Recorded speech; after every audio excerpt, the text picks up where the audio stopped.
can't handle none of this. I'm about to hurt myself.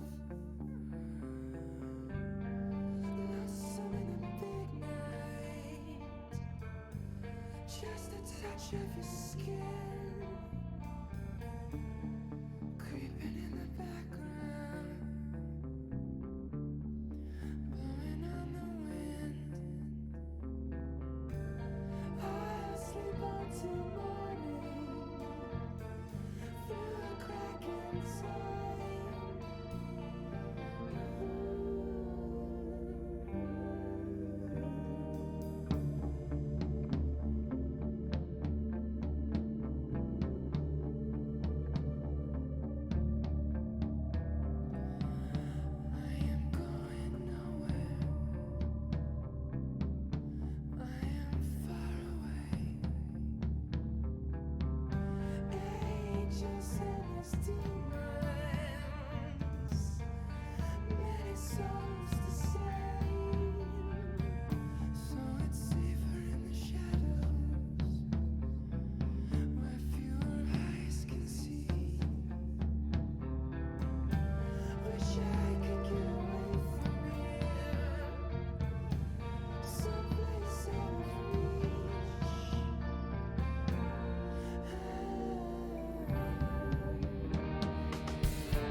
Oh, did I tell you I've been playing FF14 more again lately and have Scholar like up to 35-ish in like less than a week? No.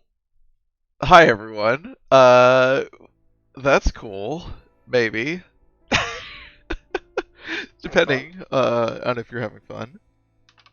Yeah, Scholar's fun. Oh, that's good. Um.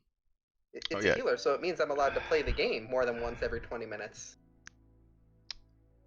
Oh yeah. Well, yes. I only ever played White Mage, so you know. Yeah, that's the wise decision. Um. This is Dragon's Dogma, everyone.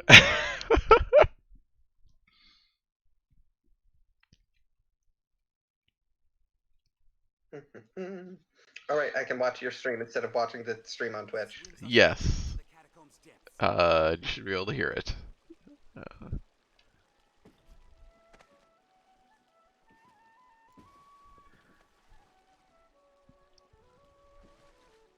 I hey like the guys. random just like flute playing in the background. Yeah. You know, it's Fantasy Town music. All right. What are we doing here? We have a okay. We have some catacombs. Oh, let me pull up the wiki. We have oh right, meet the Duchess at night, which we have to do by going there, uh, You can going there in either the sneak day through and or waiting. you can go there in the day and wait, which Yes. is the funniest and dumbest way possible to solve that. Everyone just forgets you're there. It's fine. Hmm. It's like from the mixed up files of Mrs. Basil E. Frankenweiler. They at least took the effort to hide in the bathroom and the security guard didn't notice them because they stood on the toilet. Thank you. Listen, I read that book like 600 times when I was a kid. uh, that'd be fine. You should Sometimes you. just like hide under the bed. That would be great. I mean, that probably would have been a better idea, but hey, at least they got the money by stealing from the fountain. Yeah.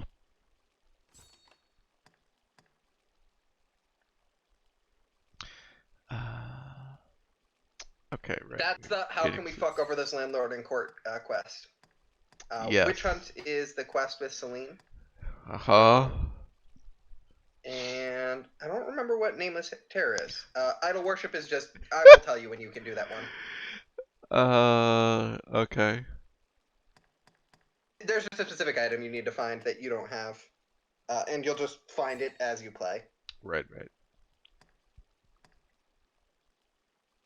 Okay, this is just. I'm gonna get ambushed again. Yeah, because there are the assassins out for you, I believe. Let's see. So where is the catacombs? It's up there. Hmm. Okay. Also need to worry about this because we actually have a time limit.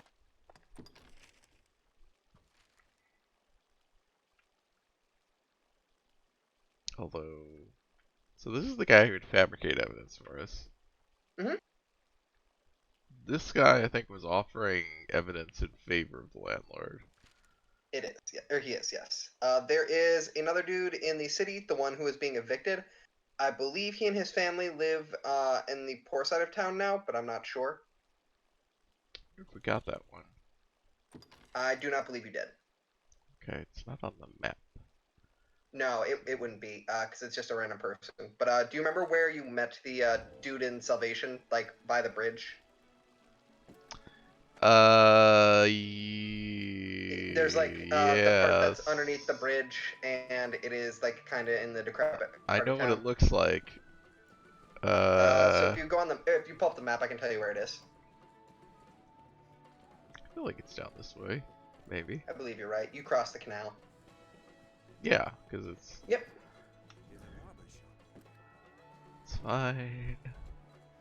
Okay, so where in this direction? Because this is where Yeah, that guy was down here. I think you're right. Yeah, where that light is. I believe that's where they're shacked up right now.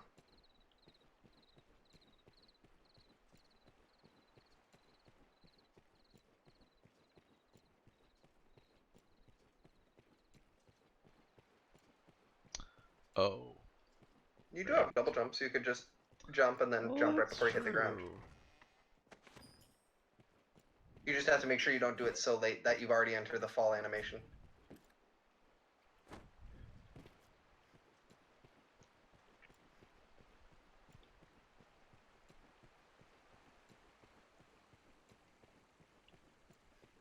Slums. These are not very big slums.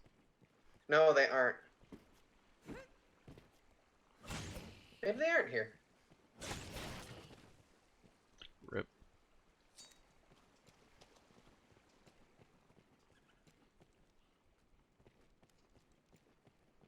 Yeah, I don't think anyone's here right now. Oh, well, maybe there's stuff over here. I believe Sebastian is the dude you need to talk to.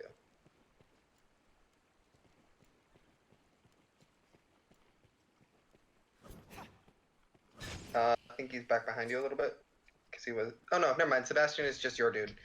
Who the hell am I thinking of?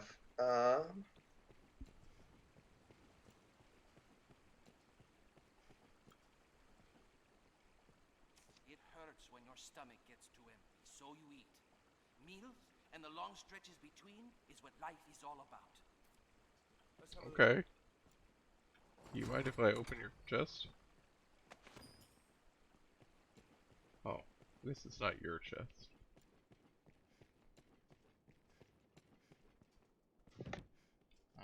Can't be opened from here. Do you remember what the name of this quest was? Trials and Tribulations. I think. Yes, that's it.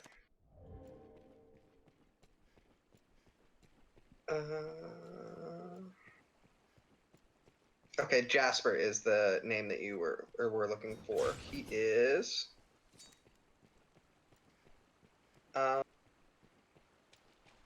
in the urban quarter on the route leading to the Union Inn towards the Noble Quarter, standing behind the Union Inn near the side path that leads down to the aqueduct. He'll be here from when the cathedral's noon bell rings to sundown.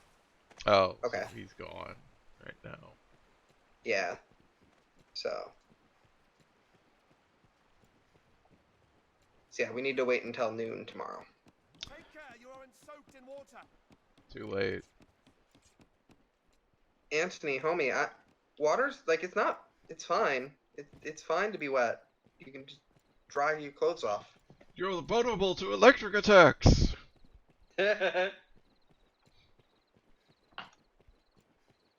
Beware arisen.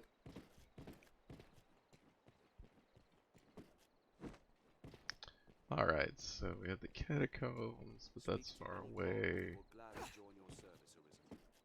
Yeah, I mean, my recommendation would just be sleep at the inn for a night until morning, and then fuck around until noon.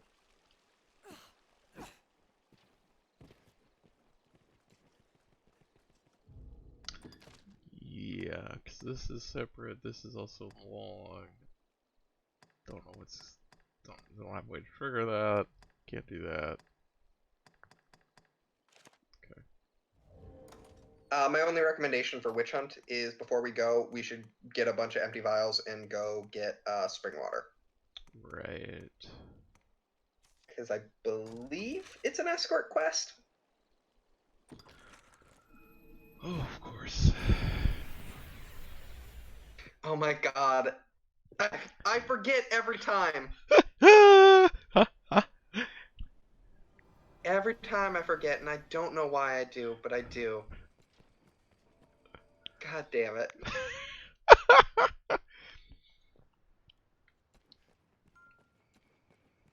This is a place quite restful. Back in need of an affidavit? Oh. You'll pay my price though. No, not yet. Now, let us We'll pray. worry about that in a little bit. Why not avail Oh, is he asking if you wanted to forge some more? Yeah. They say the faith that you... I mean, like honestly, you aren't missing out that much. by not forging, by forging, if I remember correctly. It's mostly just you hand the documents off, and then the trial happens. Seems a fair place to rest. How So if you many wanted to of just the- end this quest now, you can. I want to go talk to this guy at least. But Okay. then we'll... Because I don't think we have any other evidence against him. So... I think we'll need to get some... What meaning do you suppose those stones hold? Crystal Master. Do I know what time it is? The bell that rings. Great. Mm-hmm. Dragon's Dogma. You can also go to Fornival Manor, his house, and there's an item there that will also show his guild. Oh, good. We can do that. That's in Mhm. the noble quarter, probably. I believe so. I can look it up and check. I might already have that, to be honest. Yes, it is one of the 2 large items in the noble quarter.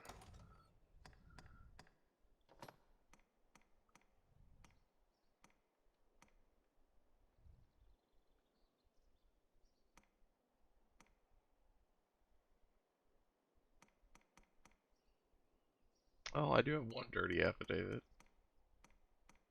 I believe that's the one you purchased. Yes, it is.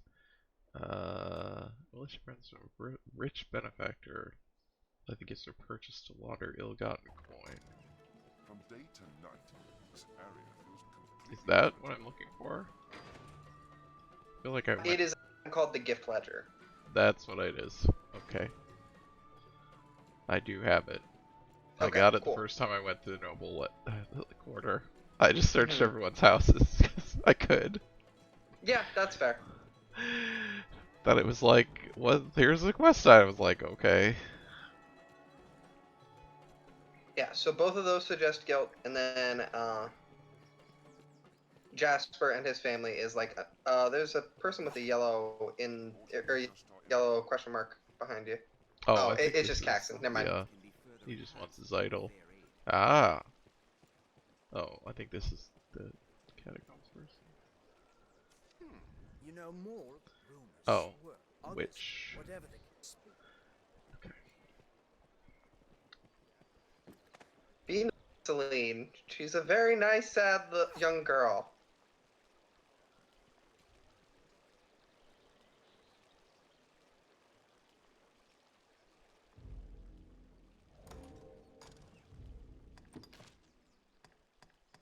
Sure would be nice if there was like a wait function or anything. I mean, this My game, to be fair, current outfit. it is an exercise in, hey, this quality of life feature would be really nice to have, and Dragon's Dogma smiling serenely and saying, fuck you. It would be nice to not have to fight this game in order to play it. How dare you, frankly. It's a nice quality of life feature you got there. It'd be a shame if something were to happen to it. If you want, what you can do is you can always run and to the Baron's Manor and drop off the 2 pieces of guilt that you already have.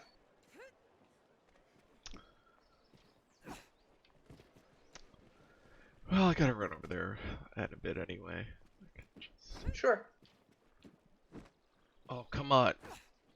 If you do the fire attack, you can probably get in there. Oh, yeah. I think I've probably been in here at some point, but... No. What is it? LB. There. No. Or There it RB, not LB. is. Damn. In order to do it, you might have to Cancel double it. jump and then sunflare. Okay, yeah, you would need to either reset or it's just not possible to get in there and it just looks like you can.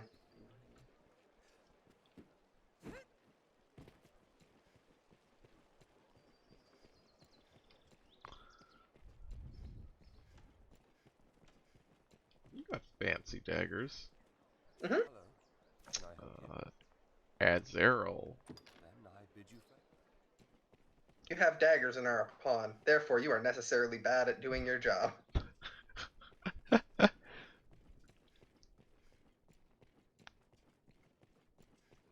I've just legitimately never had a good experience with any bow wielding pawn class. Like, they just don't do their job well.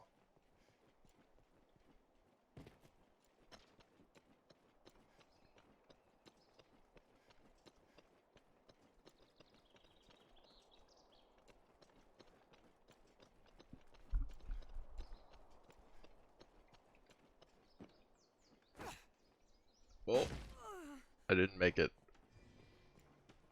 So funny. Probably should have, I'll do Oh that. my god, Sebastian. No! Sebastian. The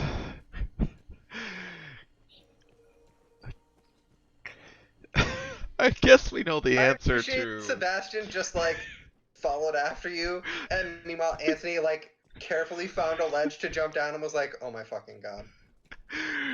Hi, Elvac. I guess we know the answer to if I jumped off a bridge, would Sebastian jump off after me? Yeah, absolutely. There we go. Yeah, I was gonna say your other option is if you can get close enough again, you might be able to get there with Sunflare, which is just basically like a mini triple jump.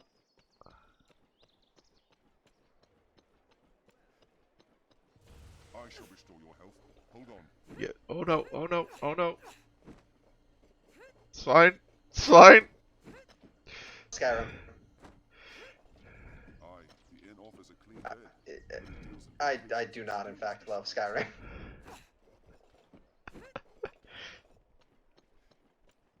This is much better than Skyrim. I agree. I think Skyrim is a perfectly fine, if boring, game. Thought there'd be something to find up here. Oh, there's a bunch of stuff to find up here. I've already been around all the roofs the first time that I was in town. There's like just a bunch of little goodies and stuff. It's not like a ton of stuff, because it's very much like, why would people have shit on their roofs? It's roofs. But like you can you can get around town really quickly by doing that, and you can also find ways into people's houses. And there's a couple of nice things. What? Oh yeah, I mean Elvec, you're right. Like absolutely, because it's a video I game just is absolutely the reason for it. Fell It's through just that. uh, Dragon's Dogma. Here's you go. Because it's a video game, right? Fuck you for expecting us to do anything for you. We're just waiting. Because there's no wait function. Yeah. And there's a schedule.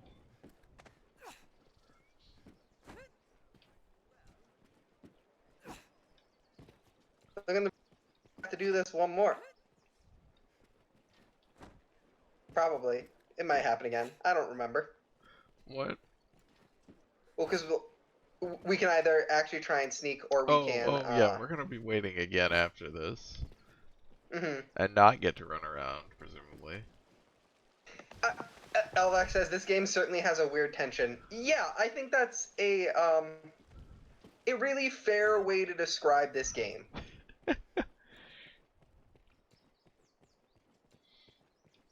I believe this is the road that he'll show up on.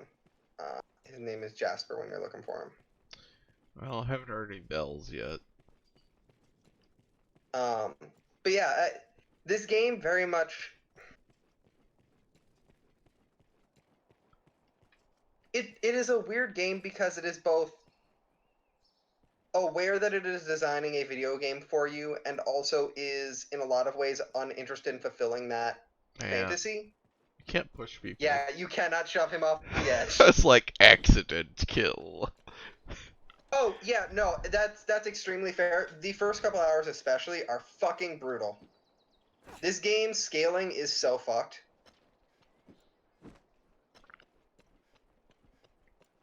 Like, this is very much a game where if it was just like the sheer basic mechanics of like how it functions mechanically as an RPG, it would not be something I would ever really recommend to people. But it's the culmination of all of the weird systems and structures interacting with each other that are interesting. But it is like unnecessarily weird or rude in how it scales shit. because it's just like, hey, this dude has plate armor. Guess what? Knives are really bad against plate armor. It's why you wear plate armor. Now that's not fair. A lot of times a knife is what you would use to kill someone in plate armor. After you wrestled them to the ground, and you're holding them down, and you knife them through their eye sockets. Hey, guess what's the best way for anybody using a knife to ever hurt anybody with plate armor? In this You game. hold them to the ground and stab them. That's true. That is literally, mechanically, how you decrease someone's armor value in this game is you pin them to the ground or have a Good. friend hold them. See, there we go. Oh, yeah, escort missions in this game are fucking brutal. Because the AI for NPCs is about as good, if not worse, than the AI for pawns.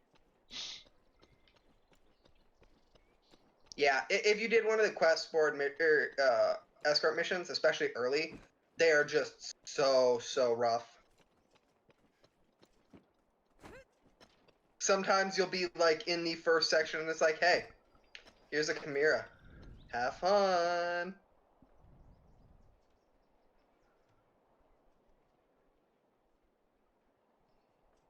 We're like to have dealings Man, with the armor. the environment's actually really pretty seen from a distance. Like that skybox. I like those mountains against the Oh yeah. backdrop. I don't know. I really do like that this is a game where you are in like a consistent environment. Like it is like, oh hey, this is actually just like a small province, not a whole ass country necessarily. Also, yeah, here's a mission critical pals walking into a chimera. Yeah, that's Dragon's Dogma. I mean, they don't really seem to be like farms, so I don't know what anyone's eating. Yeah, there's not a ton of that. There's a couple on the outskirts, I think, but not really any actual farmland. Yeah, I mean that's just like the nature of a, like a landscape inhabited by humans Hmm. is that most of it is cultivated farmland, which does not Yep. have monsters in it. I do think I can't remember specifically, but I vaguely remember at one point they like out and out say, yeah, the dragon shit makes it really hard for us to have literally any food because it's a fucking dragon terrorizing the countryside, and no one wants to work on farms in that case.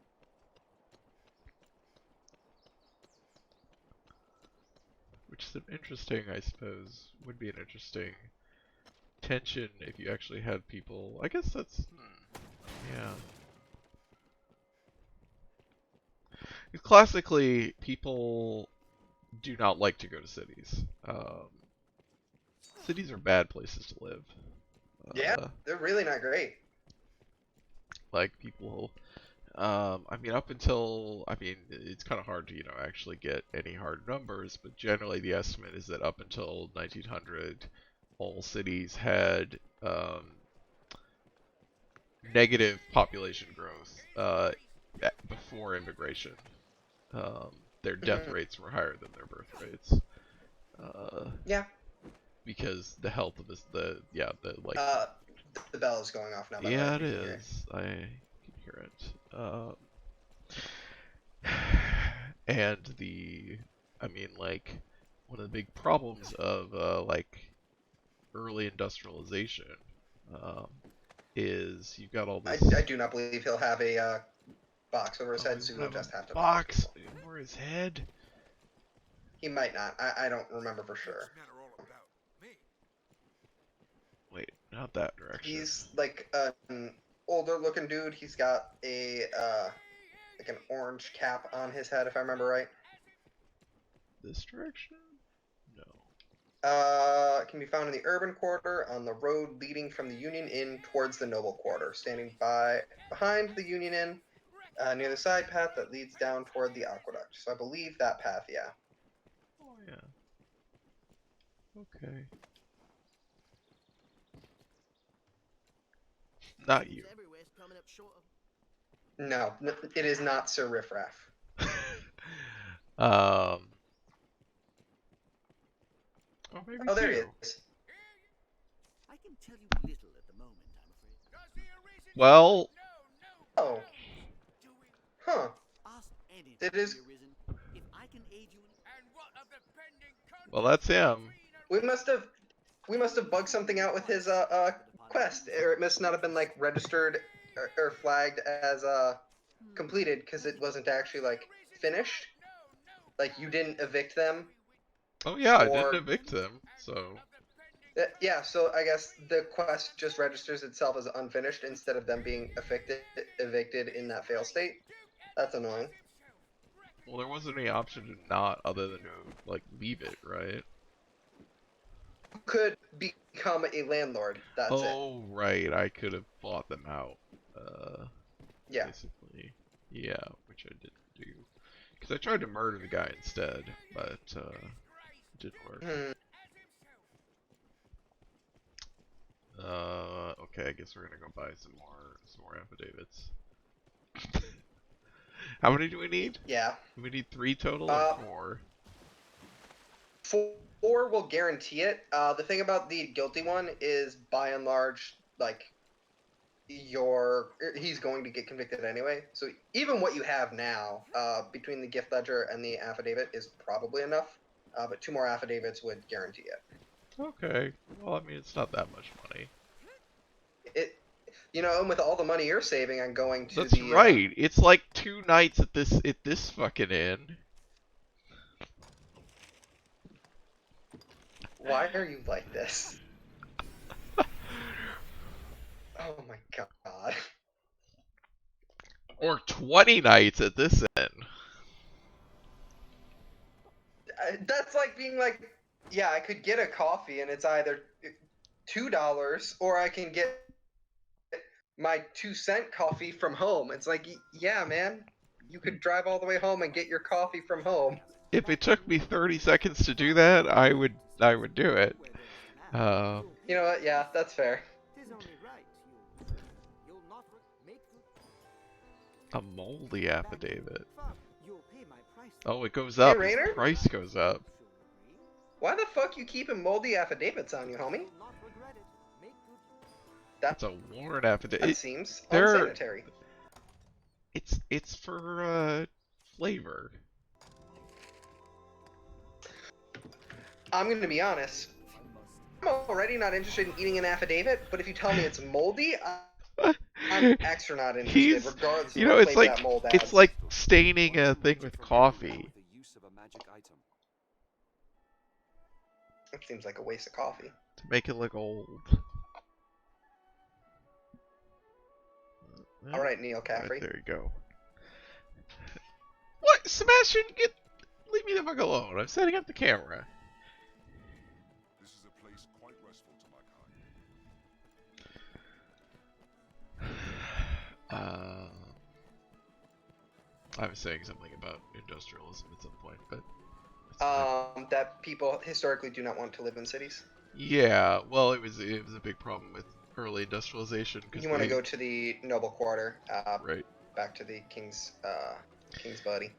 Because they had, they developed with their colonial surplus, this technology, which theoretically, mass produce all this shit or produce stuff on a much larger scale than current practices. The one, you needed a lot of population in one place to staff your factories. Also, no one wanted to work in your factories because they were death traps. And so they had to force people out of being, because it's like, well, you could be a subsistence farmer and basically not be a part of the economy. Is that dude somebody you can talk, or what does he do? I've detailed our nearest estimate of their meeting. Above all, Oh, see that Okay. he's anti-cult dude. Catacombs, man, yeah. You want to go into the king's area? Oh, or the Duke's area. actual Yeah, because that's where Ambrose is. Right. Okay. Well, that's fine. We gotta go here anyway. Afterwards. Oh yeah, we have to sit for 15-20 minutes. Okay, we'll go do this and then we can talk about enclosure. Okay.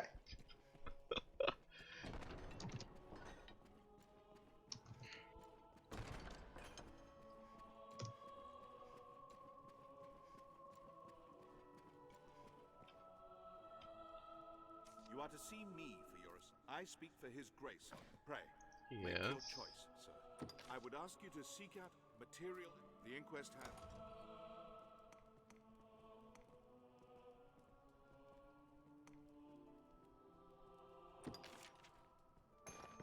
Good. You've brought here. I shall. There's time. Oh my You are god. to see. I speak. Make. I would material the inquest.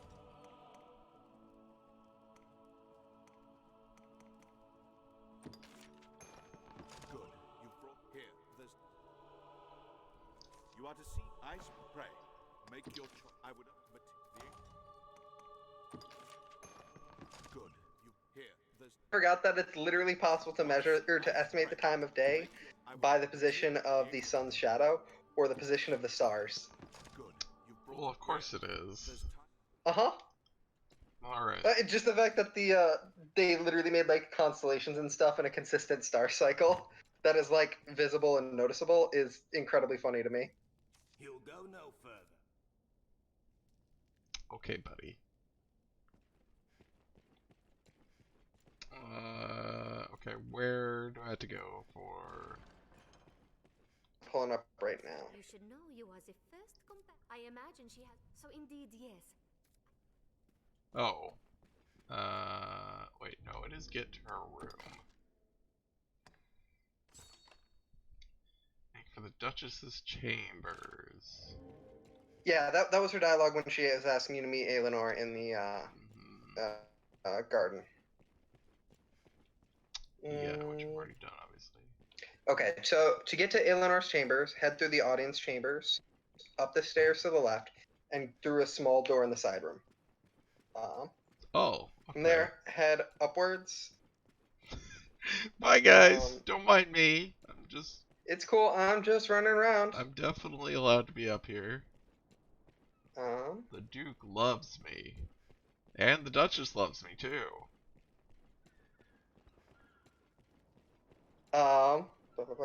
yes, I believe so. You're going Tower? across to the... I believe so, yes. She's in her own tower.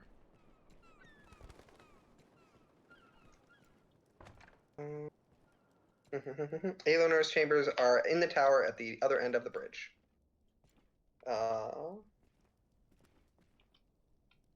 Take the stairs to the tower and then hide in the upper area of the keep, accessed by a ladder until night falls.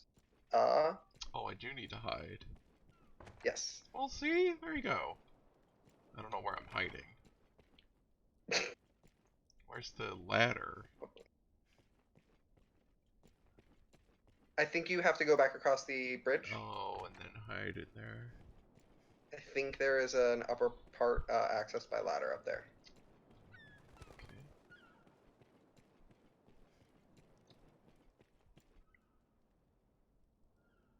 Okay. Oh, there's a ladder here. It's just very hard to see against the wall. Yeah.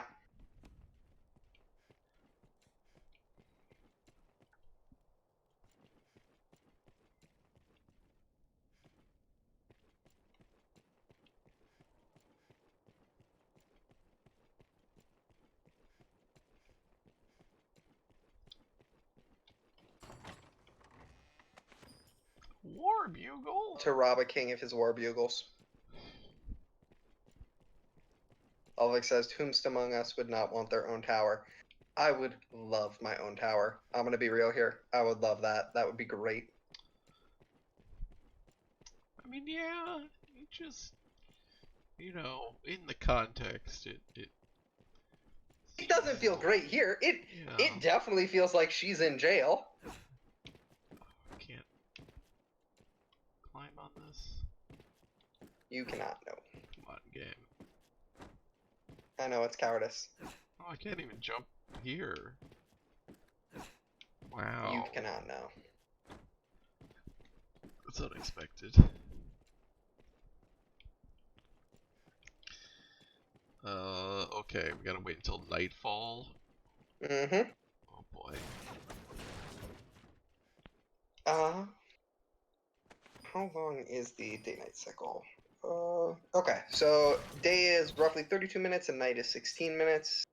So we've got at most like 15 minutes. Great.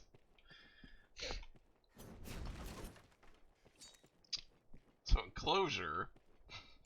Mm-hmm. The mostly associated with Britain, though this happened in various To say, forms.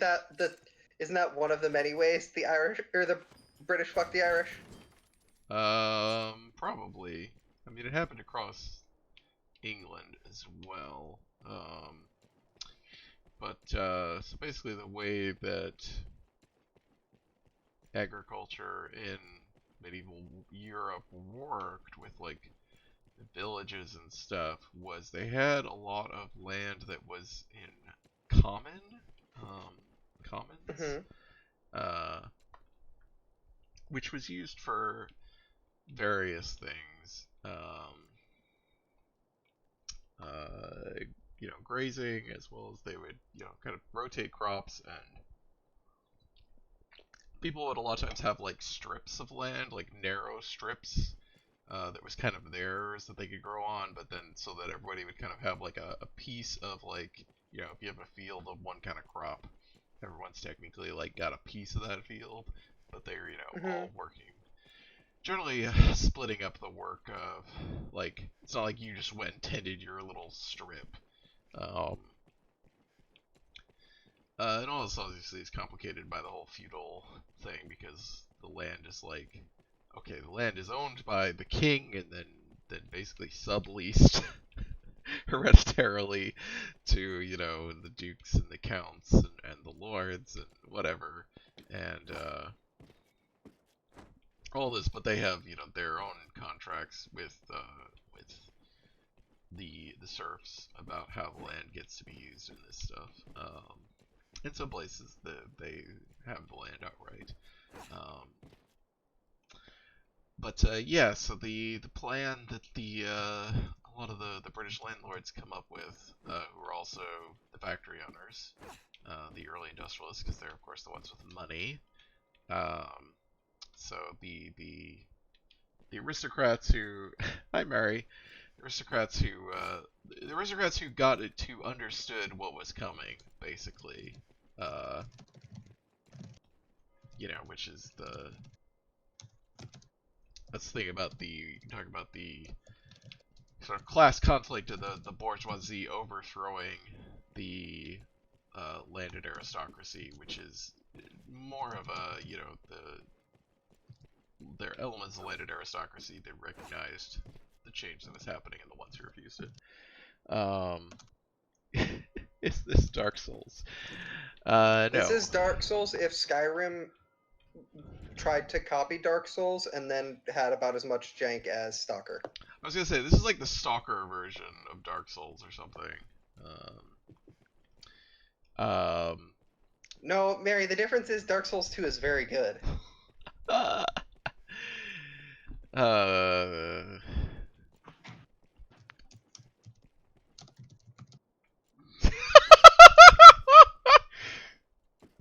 I do love Dragon's Dogma, it's true. I'm always also Dark Souls 2 Defense Squad. It's fine. So yeah, enclosure was the landlord slash industrialist plan to enclose the commons. That's what it means, where they literally, they legally redrew the boundaries of how the commons land works. So it wasn't commons. They basically eminent domained it into private hands, and then also literally fenced it off, put up lots of fences. Turned it into primarily grazing land for sheep because sheep take less labor and are more profitable than large fields of crops, and also they were importing lots of crops because they had slave labor in the colonies to do that, which is more efficient. And of course, so basically, by enclosing all of these common fields and reducing the amount of labor that was used on them, there was a mass of, former agricultural workers who no longer had work available, no longer had a livelihood. So they went to the cities and became factory workers, and thus the industrialists got their factory workers.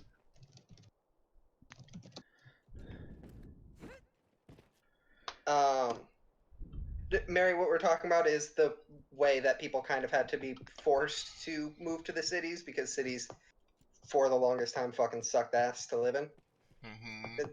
Which is all prompted by the talk about, in this game, people maybe are kind of going to the cities and trying to avoid the rural areas because there's a dragon and it's scary. Mm-hmm. And it got me thinking about, I wonder if there's any similar dynamic of periods in like the 30 Years' War, for example. I wonder if there was an increase in urbanization. I don't know. But 30 Years' War devastates Central Europe. Like a third of the population dies.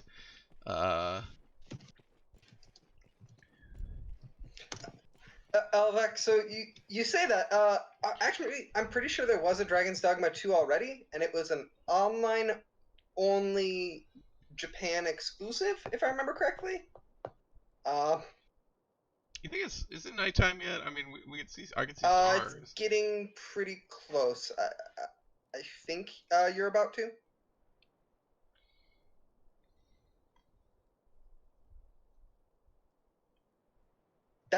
That's weird. I've had that all the time. I mean, not that much anymore because I just don't talk to new people. But the only time I've had someone tell me that is when I did tell another kid to shut the fuck up because he was. I think my exact words were "shut the fuck up, you clown," in the middle of class. I mean, well. So this was in high school.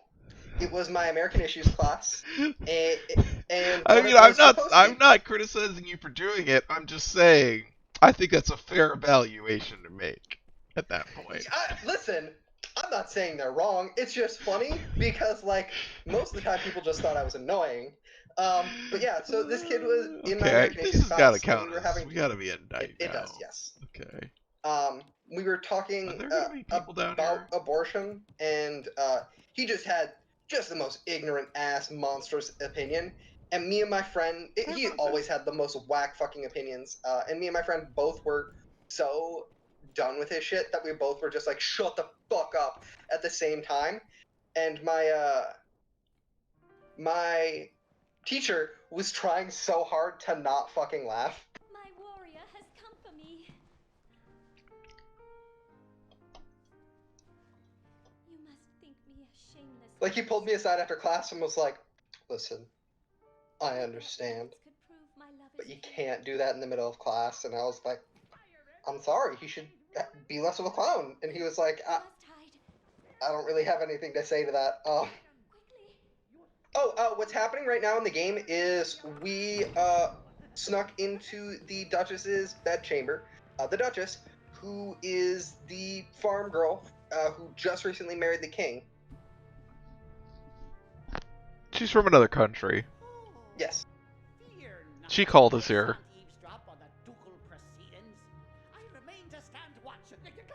Also, this quest is called Arousing Suspicion. Quests in this quest line are just the most blatantly like, she wants to fuck.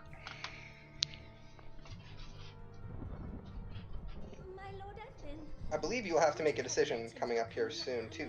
Oh, well, I've got a cat on my lap.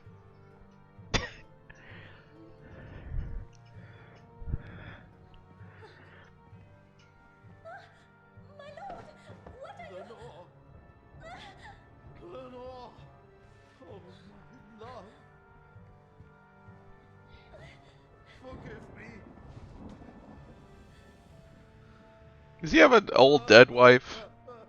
Yep, Lenore is his old wife. Okay. Is something...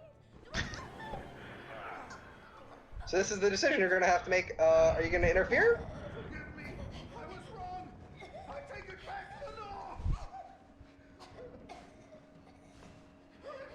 Well, I don't have the option right now. Oh, come up in a second. Hey, buddy.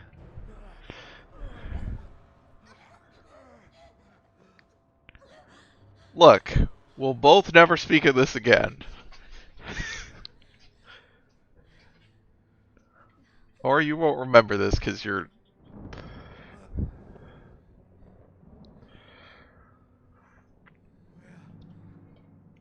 What have I... Your Grace, Edmund, this isn't... This wicked fool mistook a trifling kindness that I once paid for something more. Wow, rude. She stole into my room. I was terrified. Rude. To be fair, her husband was just strangling the shit out of her. I would be way more scared of him than me. He hasn't slain a dragon for a long time. Neither. And neither have I, but I feel a lot more capable of it.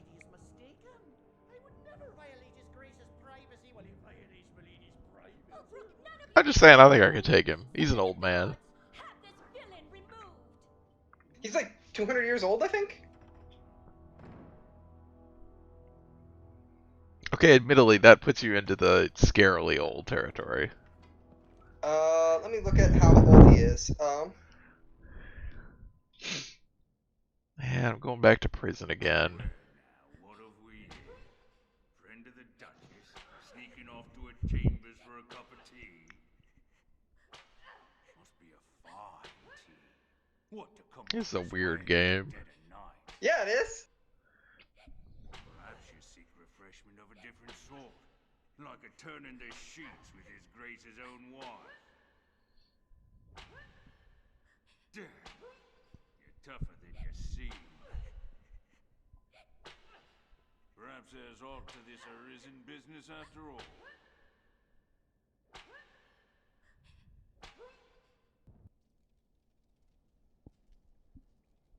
He's at least 70, probably older.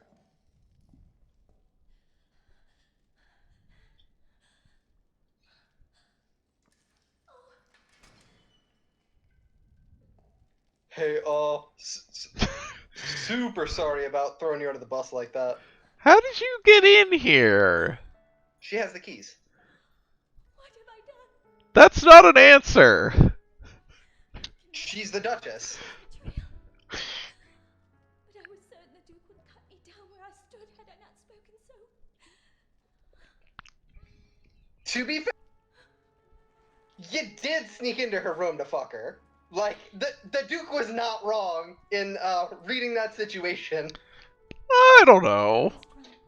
The Duke is half... The quest is called Arousing Suspicion, Seawolf.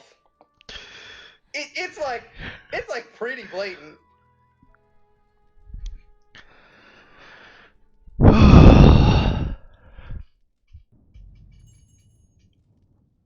Skeleton She's key? gone.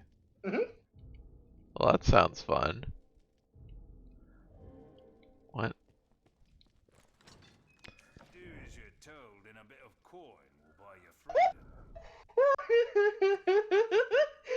Pay him. Just pay him, otherwise I believe you have to wait out your sentence. I've no love of crime. What does the skeleton key get me? So it lets you get out. He just happened to walk by literally right as you opened the door. I was like, I could get out before by bribing him. Uh-huh. He just happened to walk by literally at the wrong point in time. God damn it. I guess Fucking incredible. I guess I should have, you know... Also, I like that I'm just collecting prisoners' rags. I'm pretty sure Give you new prisoners' rags. I'm pretty sure I already have 2 sets in the storage. I just got another one. It would be so much funnier if they just had a pair of prisoners' rags for you to just, like... that you just left there. They're just like, listen, go get into uniform. Well met, sir. I mean, yeah, you had to give him back at the end. Mhm.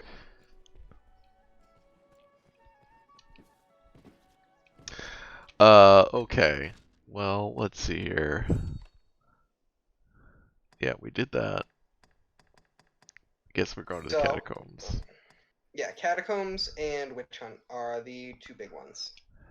God, the accidentally casting fireball in the middle of town instead of uniform is still so funny.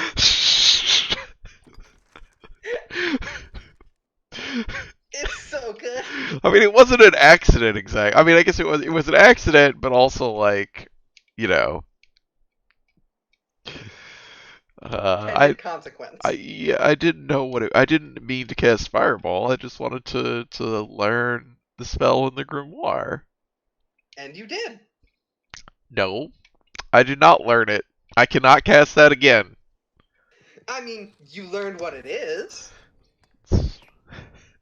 You learned about it. That's not. That's basically the same thing.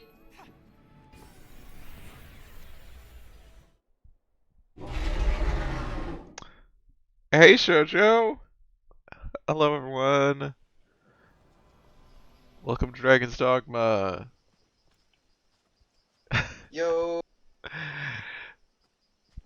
How is Tomb Raider? Even the dragon's coming is not enough to unite men's hearts as one. Let's see here. Where am I going? Kitties. Yes, there are cats. Hey, Brad. 92% done. Oh, wow. Yeah, I guess Cool. it's not that long. Which okay. Tomb Raider? The reboot. I 2013. see. Which I just finished recently. Deal, be nice. Alright, let's go, guys.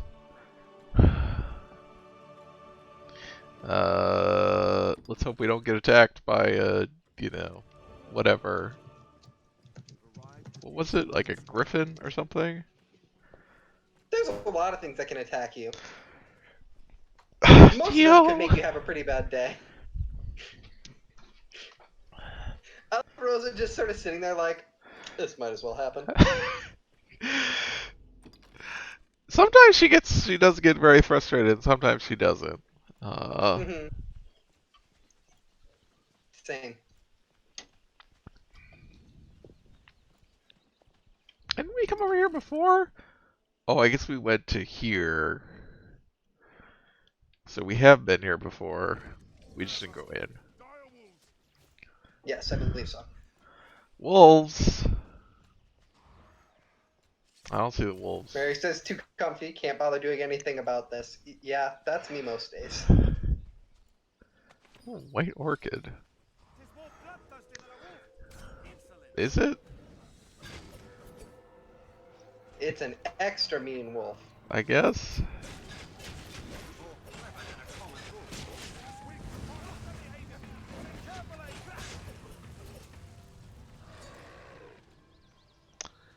Whoops. We're going this way.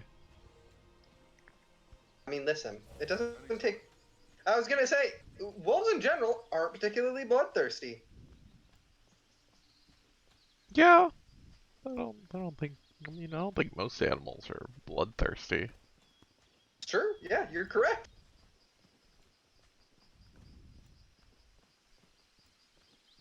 Nature is unbridled here. Just surviving most of the time. They don't really want to eat your shit. Only when they're super hungry from you killing all of the things that they would normally eat. Yeah.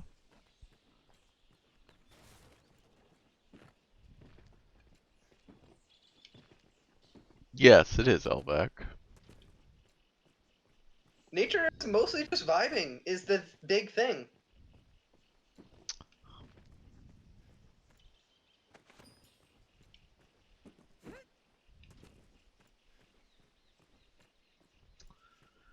Yeah, I mean, it's, you know, ideology, right? Mm-hmm. I mean, yeah. It's a whole Hobbesian thing of, You have to construct. Oh my god. These dudes are ever much of a challenge for you. You might want to save though, just in case. Yeah, I guess. I was just. It's not the difficulty, it's the time. Um, let's see if we can go around him. Um, yeah, you have to construct nature as, you know, an inherently violent place, and of course it gets into, you know, it's like nature, and then therefore like sort of the base of society, like the social, is inherently violent and chaotic and disorderly, and, you know, anarchy, and yeah, so the, you know, the Hobbesian war of all against all, such that you can then justify authority, you know, order as God damn it, Mary. Um, yeah. I mean, yeah. Hobbes is the guy who's justifying literally absolute monarchy. He's It's good actually. I think he's right, and I think we should have a king. I think you'll see, based on my Discord title, that I am angling for that position. I'm just saying, what was this if you guy? pick me, I think he's just a pawn. He's very tall. Can I help you? He is very tall. Then I bid you farewell. You're so much bigger than all of us.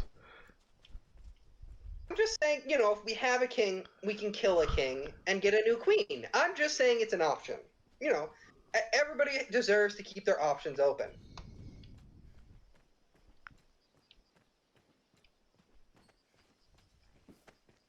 Thanks, Anthony, for that absorbent rag. Exactly, Mary. Guillotine, and then install me, who does not get. To be clear, I do not get the guillotine. I maintain absolute power. No guillotine for me though. No. See, I can see where you get confused. This The is like guillotine this only is for one time. the Ellie Sattler theory of monarchy. Like, Everybody but me is bad. Correct. man creates monarchs. Man creates guillotine. Guillotine destroys. Man creates king. Man creates guillotine. Guillotine kills kings. Queens inherit the earth. Yeah. What are you fighting? Alexis, more women, despots. Yeah. Exactly. Thank you. Looks interesting. What is my like? Listen, I would be mostly a benevolent despot unless I got bored. Okay, level 29. Thank you. You guys are a little out of date, but To be clear, when I say benevolent, I mean benevolent towards me, the important person in the scenario. What's that?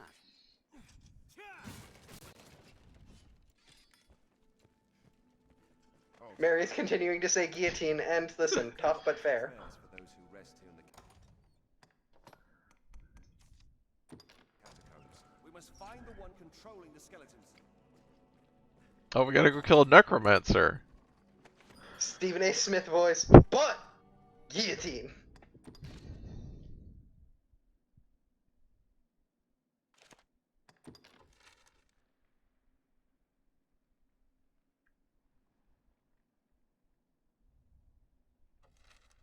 We've been in here before. This is the first catacombs you went to, I think. Before the Oh, huh. So we're back? Maybe view on map to see where exactly it wants you to go. Okay, it is these catacombs. Okay. I think you need to go. I think there's probably a path deeper into the catacombs now. Yeah, I guess. Yeah, I mean, it has a thing. It has this circle. It's red. Oh, yeah, okay. I don't know how to get there, but I guess we'll figure it out. Where that blocked off is, I'm betting there's probably no longer blocked off, and you'll be able to go down. There. faith came to grant us.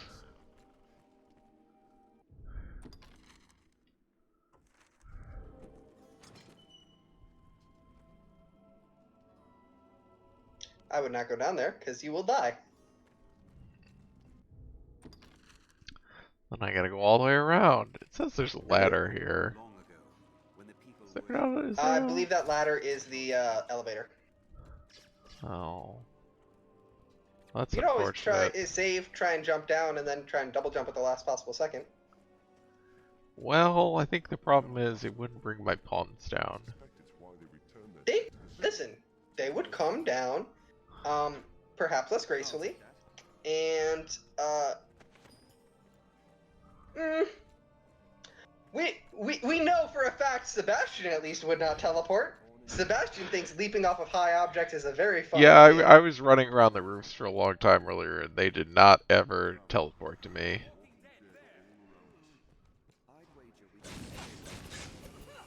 Don't forget you have Senshin too, Yeah, which just shreds. it just takes a while to fire. Okay. Nope. Okay, I gotta remember how to do it. I've remembered. Then somebody exploded me. It do be like that. That was effective. I actually don't know if you can place teleport crystals inside someone's house. Or like indoors rather. This is kind of like a zombie's house. Yeah, I think that's true. He's gonna explode. I would back up. See that. Hold up. Hold up. I would argue that there is no upper limit on how many people you can murder in someone's house. I feel like it still remains a house in that case. Also, I would quibble at the definition of killing zombies as murder. This is murder. It's pest control. I mean, kinda, yeah. Sebastian, you didn't need to slash a giant explosive barrel. God, that dodge roll is so nice to have. It sucks that it takes so long to get.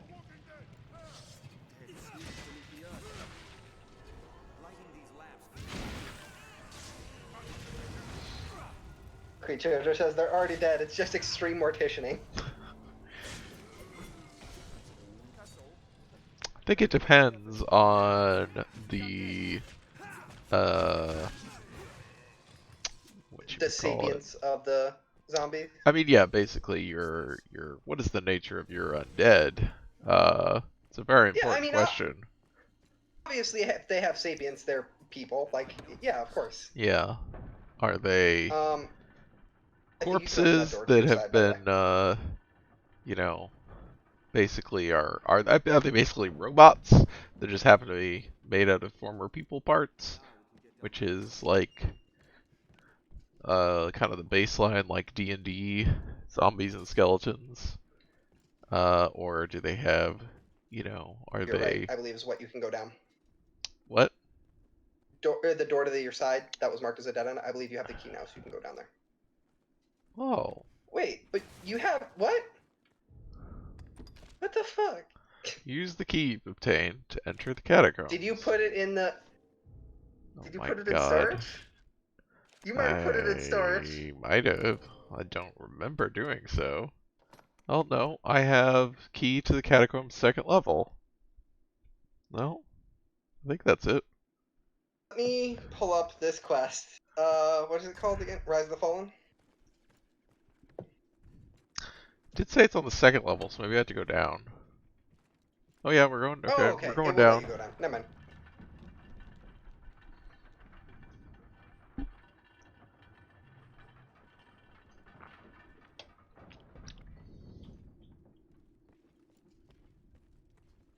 The structure is built from a natural cavern.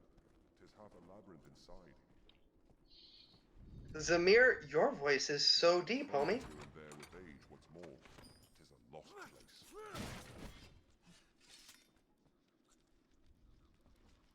Ah! Fuck! Shoot it with your bow, and it'll automatically target them. That's... Ah! Wrong.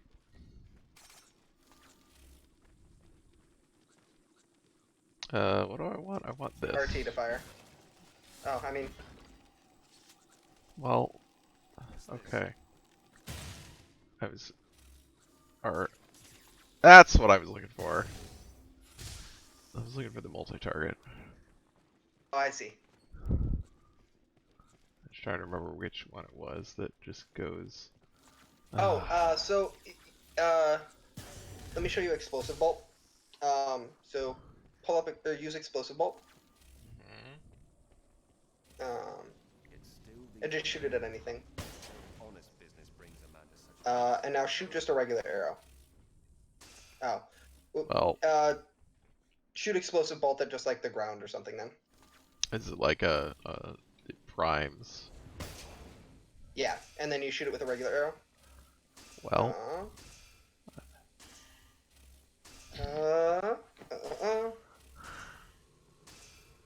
Maybe it's not letting you hit it because it's not on a thing, but yeah.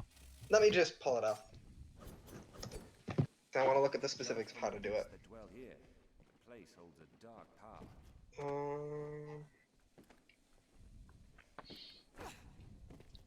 Yeah, I think a lot, it's very important in settings to define I guess it would be the metaphysics kind of what your undead are if you have undead. How do they work? Because it Well, I see. really... You have to hit them with a physical blow, and that will detonate them. Okay. Which is fine, because your whole team is basically physical blows.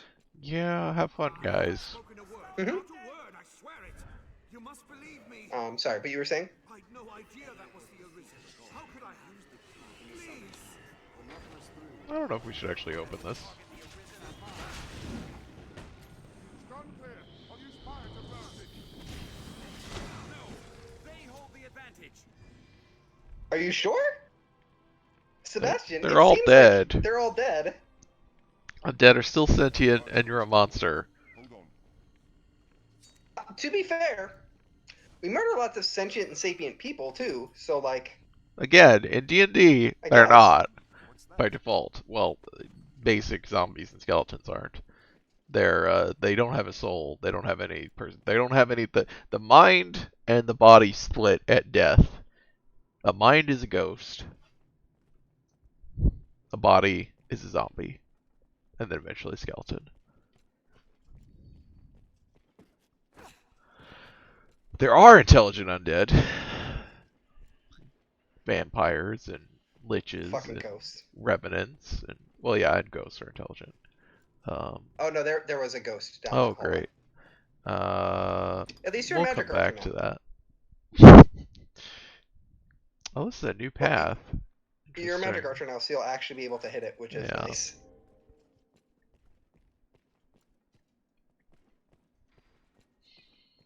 I'm pretty sure I've mentioned on stream before that I played a D&D character at one point who was a necromancer who was basically like, look, they're perpetual motion machines. we can eliminate labor. I don't think you need to kill him. Whoops. Well, Tis a place barren of life. that might have been a bad thing. Let me see here. Oh, okay. Beyond these, Taggart will approach and plead for the cessation of Salvation's activities.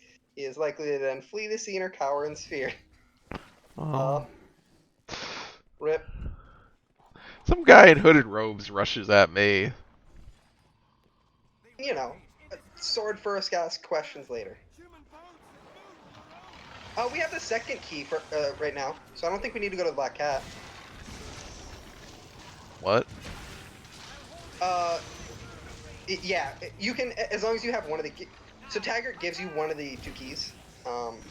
You have second key right now instead of first key. Taggart would have given you the first key, but it doesn't matter, you're fine. Bye! Actually, I probably need to kill you. Well, okay, I wasn't trying to jump down. Also, he teleported. Yeah, wizard. I didn't know my wizards could teleport.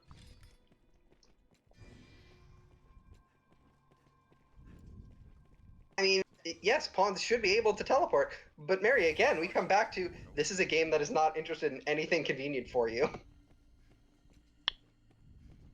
Seems the door opens by some trick. It lies within a coffin here. Oh, thanks for the help, Zamir.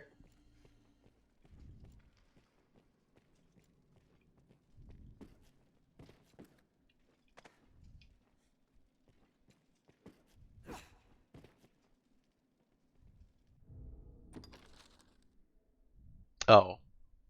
Well, you guys get over here. Come on.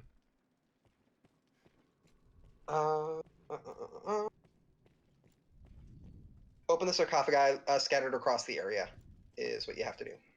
Oh. Kill it now. Nurse log sap. Spill a drop of our own blood. A monster stalks the passage ahead. There's so much to... What's that? Okay. Weird. Whoa. The gem. So you need to open the sarcophagi and get a total of 5 of those gems. Okay. You are cursed! Are you alright, Master? I have been badly cursed. Well, apparently we're all cursed. It's true, you are. I don't know what I that believe means. you can. I believe you can use a light cure. I think would be able to get rid of it. I'll hold it. Attack! Quickly! Hold it! I'll end this! I shall watch this. Give a call that got possessed. There's a labyrinth in here.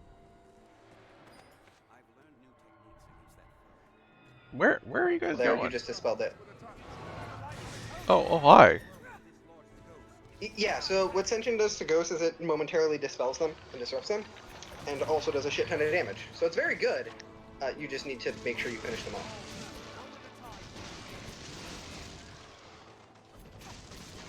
Magic Archer is very, very good for this area here.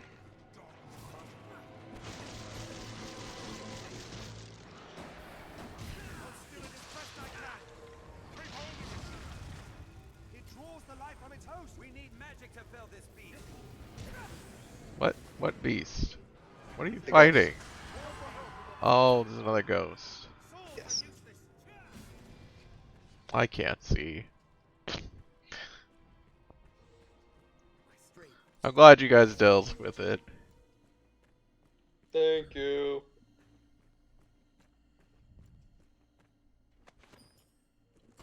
You can open those sarcophagi that are standing up on their side. Oh. Oh, you can. Well, guess you better go down that hallway and reopen all those sarcophagi. Oh boy.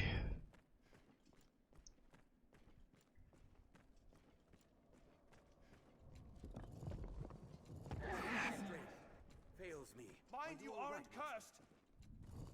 Well, I think we're gonna get cursed, guys. The shackle. I would drop the shackle. It's making you very heavy.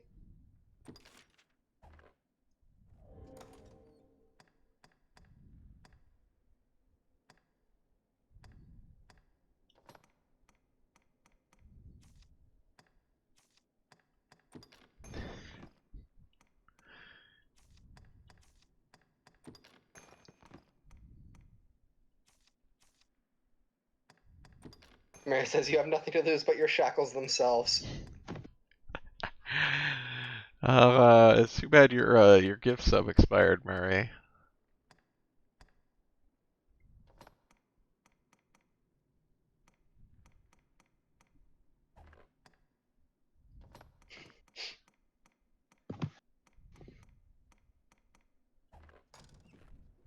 Please assist. Oh, I am not about to do that. Oh. Yeah, that is the door that the first key to salvation unlocks. Oh, post the emote. Oh, I could do that.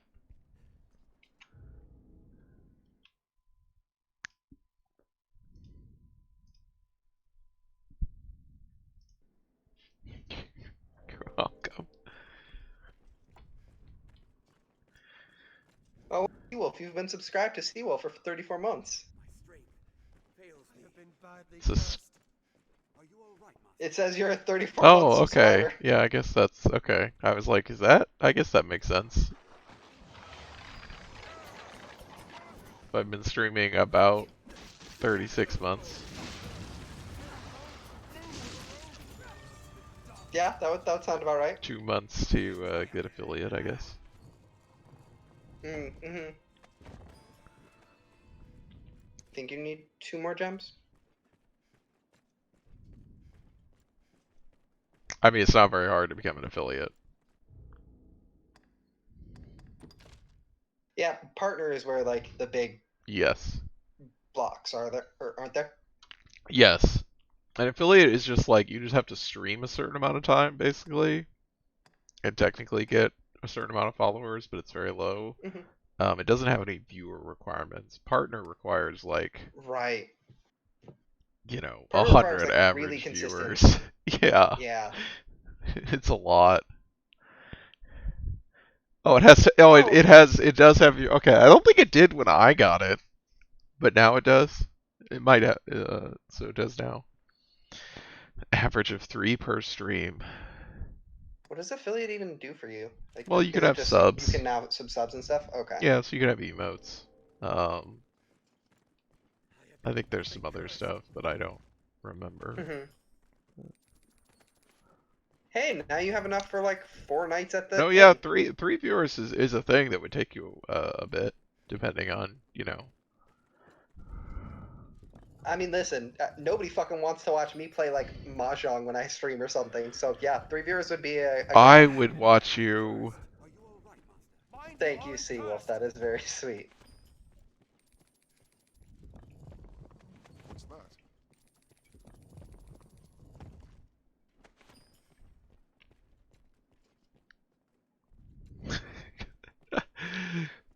See, there we go. That's 2. Almost there. Appreciate it. Y'all do not need to watch me play mahjong.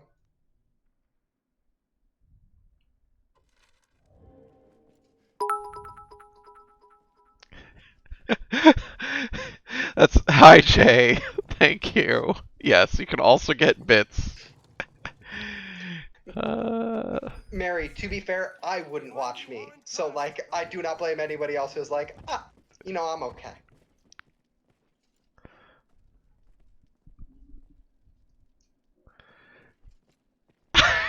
Jesus, Mary.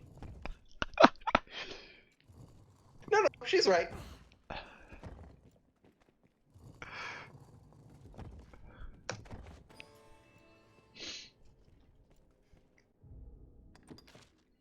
God, this. Yeah, keep going to the wrong inventory. That's I- all 5 of them. That is just never. I don't know why. Because like Dark Souls, you know, I have fully internalized the Dark Souls inventory, and I don't think it took me that long to internalize it. I think it's the fact that the one that takes longer to get to is this one, Is the one with, which feels like I mean, I guess it's yeah, it feels like that should be the one that's on this menu. Yeah, I mean the reason that one's a quicker one is because it's where you get consumables. Yeah. And consumables are like actually legitimately important, especially when you start getting into tougher fights. Yeah, Jay, that's why I said originally was the biggest requirement I remember for affiliate when I started was just streaming a certain amount of time. Like it was just Go like if you had this check many that door. streams. Yeah, I think that's the door. Yeah. You basically just got and you had enough followers. Which is not that many. I feel like it was like 50 or 100 followers or something. That was basically it.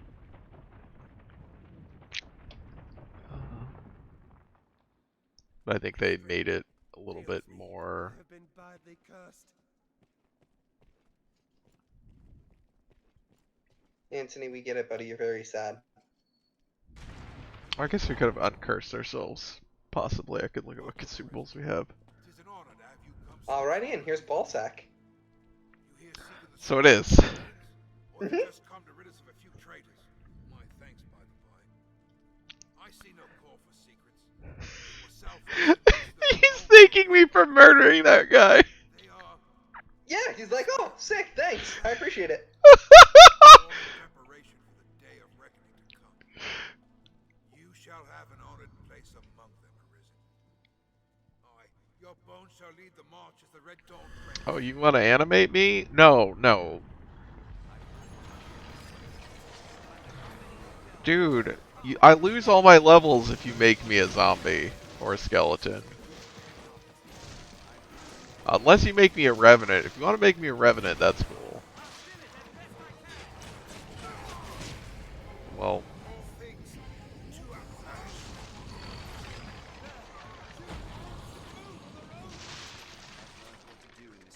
What?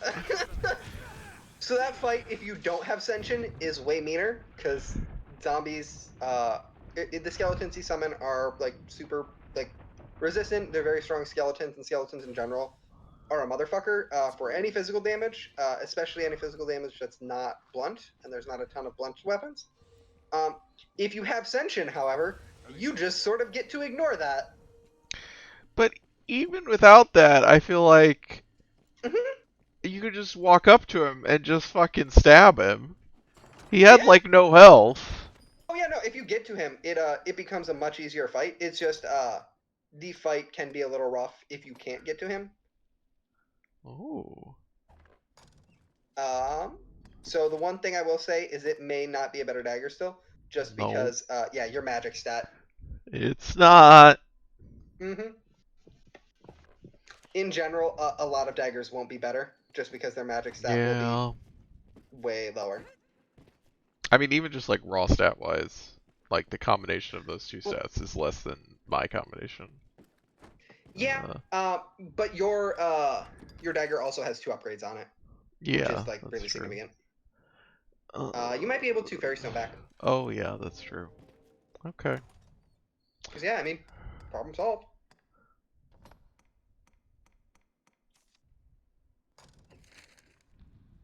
Yep. So basically, we just waltzed in and just stabbed 2 people. Yeah, and a bunch of zombies. Yeah. Can reach it from anywhere with the use of a magic item.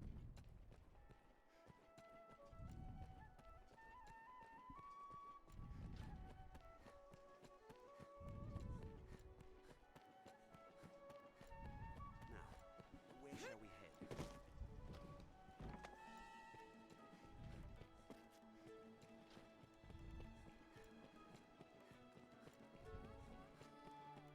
These stairs serve as a useful route to the Dogma.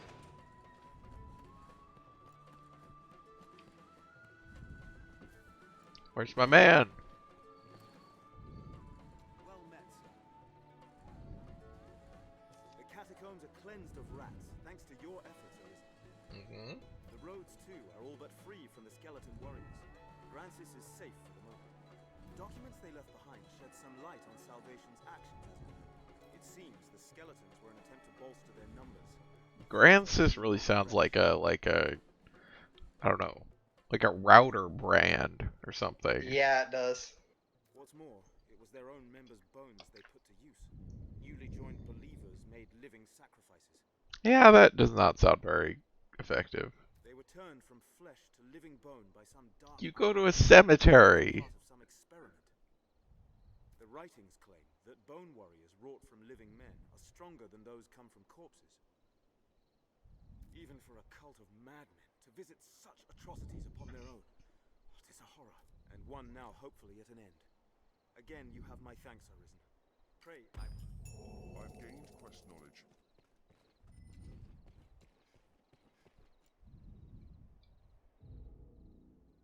Alright.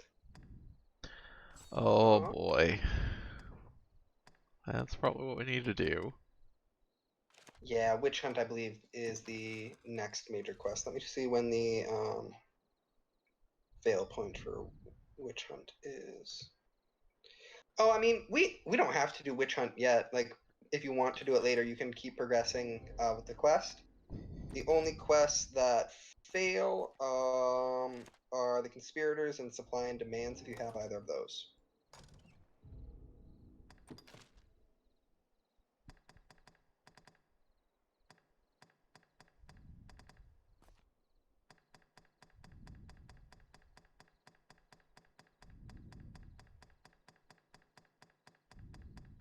I do. I've not seen those either way. Have you considered Okay. trying to go sleep with the Duchess again? I have not. Uh, I assume It's she'll probably let fine. me know. She can come to me.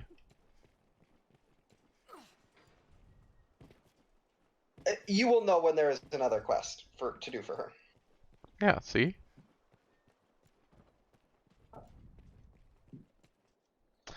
Okay, I guess let's teleport down there. Yeah, because the one guy, the king or the duke's guy, has another quest for me, but I didn't pick it up. Yes, that is the other like main quest. It is the, I believe, Griffin Hunt.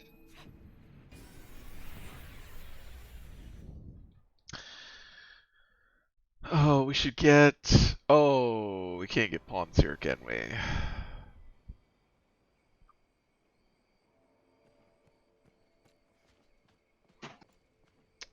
Well, okay, we'll do that in the morning. I will be back in just 1 second. Alright. This is a place quite restful to my kind. Are your travel preparations complete? How's the day? They say the fate the chap. What can I do you for? You seem tired, cousin. Come so be it. So many beds. Seems a fair place to rest. All well and fine. What can I do you for? As you will.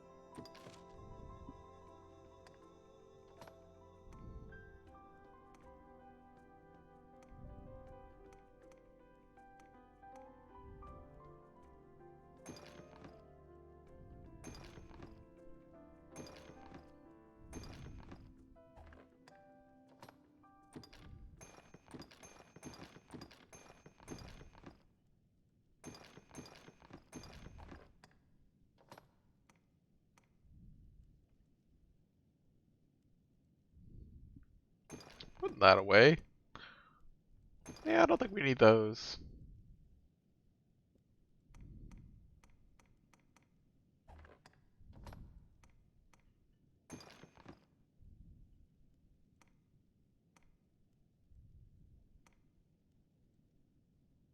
I don't know what these are for.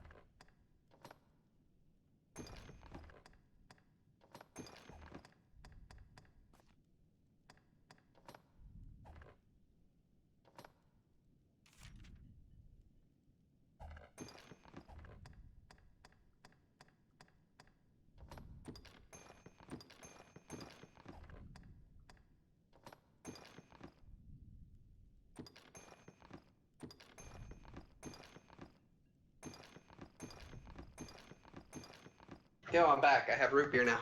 Ooh. Hell yeah.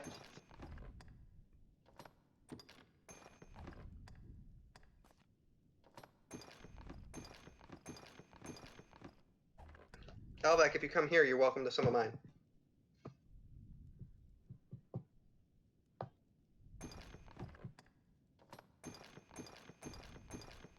Sick.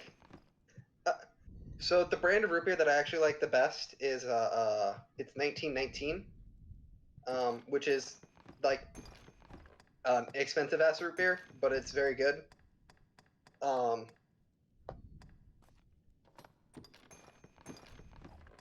In general, I'm not super into like Barks and stuff, but the 1919 is like actually hella good. Here, let me see if I can find it. It's like the kind of root beer that you basically find only at liquor stores. Because it's made by a brewing company, if I remember correctly.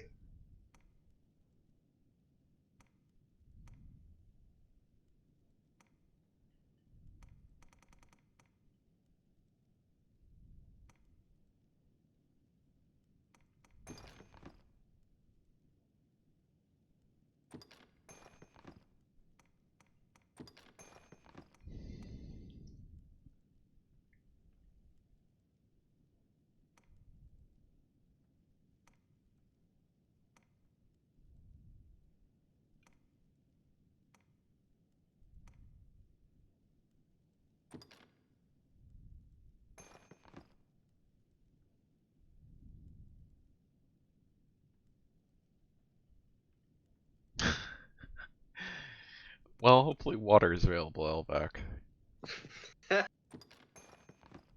See, Elvac, here's the thing. I'm a goblin, and I just don't drink water.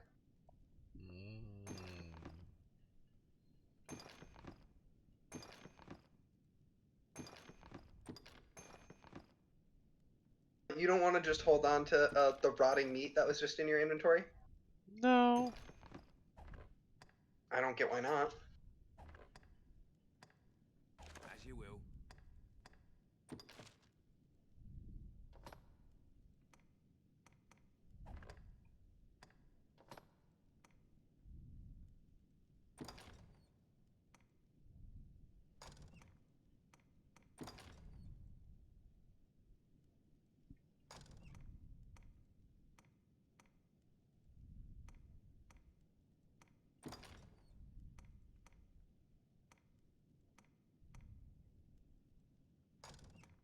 I hate that, I think I've said this every time I've done this, but, so it tells you what, if you've done it before, it tells you what will be created. You can't see what that does. No, absolutely not. What is it you're trying to just figure out? Oh, I'm just looking through at what I can make, but... So desiccated herbs is healing. Yeah. But, like, I think wormwood sap is healing, too. And this is healing. Wormwood so sap, is this better desiccated healing? herbs is going to be better. In general, if you can combine things to make something and it's like the same effect, it will be better. I believe wormwood sap is used for combining a bunch of stuff, but I don't believe it is healing in and of itself.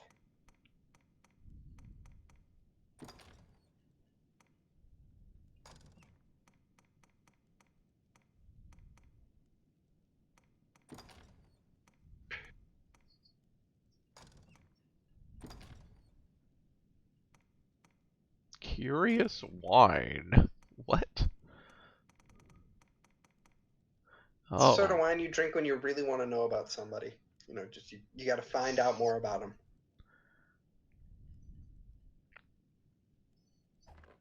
Alright, well, I'm not gonna worry about it right now.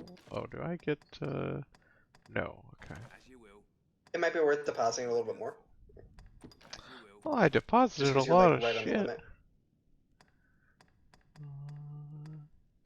Like you don't need to hold on to the Seeker's Token or Okay, I didn't know if I needed what those were or not. no, or the letter. I probably You can don't dump need that. that. This I could dump some more curatives. Oh, I don't need that. That I might want. Yeah, it can't hurt. All this stuff keep. So it's basically Okay, yeah, just this is if I fine. want to dump some of this, but this is all Jay, I would just love to know healing. more about that wine. Would you be willing to show it to me? The wine in your basement behind the half-finished brick wall. What can I do you for? I can now.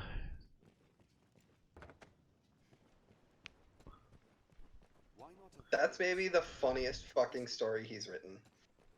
This is a place quite restful. I mean, oh, I was gonna Listen, I know Poe's not go, a dude. go back here and get some pawns. I know Poe's not a dude who's renowned for his comedy, but the Cask of Amontillado is the funniest fucking thing. This dude just kind of pissed me off, so I bricked him up behind the wall in my basement. Like, all right, man, that seems excessive. Look, the 1,000 injuries of Fortunato he bore as best he could when he ventured upon insult. I mean, weren't the 1,000 injuries like basically just Fortunato's kind of rude? Yes, I think they're just lesser insults. It's not like he was punching him. I don't know. Maybe he was. I don't know Fortunato like that. Whoops. Forgot that you could do this. Cranking it up to 31, just so they last a little bit longer. What do I even need here? Well, hold up, Mary, because that is a murderable offense.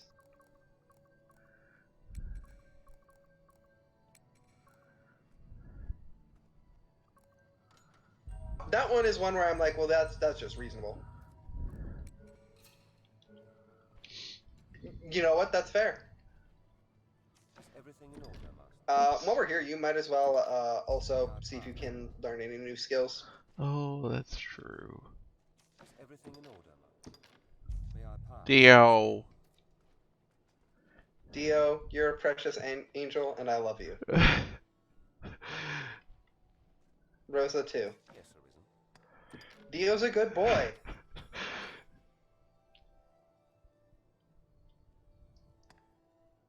Mary, he listened to you. See, he stopped.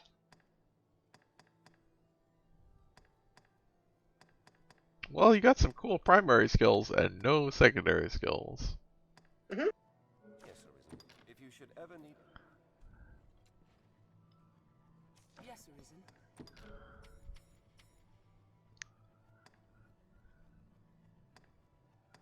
That sounds fun.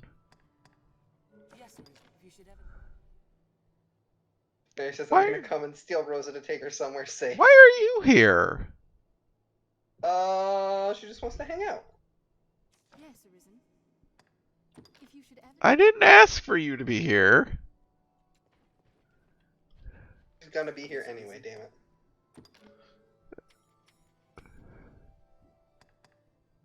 Healing. Oh. A bunch of Oh. boons, healing, and a damage spell. You could do worse. Yeah, that's pretty nice. Yes, Arisen. Oh. Oh, high anodyne and halidome.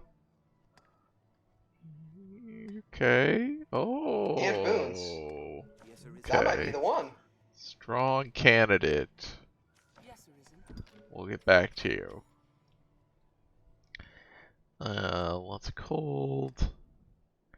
Holy affinity, okay. You said basic healing. Boons. So that actually is a strong affinity too, but I mean, it's your call. I would say either her or the last dude. It depends on Yeah. if you want This high anodyne guy's- and a halidome, or if you're fine with regular anodyne. I think we're fine. I'd rather have better attack spells. I think that's fair. I am honored to travel with you. Oh, but I don't know how to pronounce her name. Sipsila or Kipsila? Say,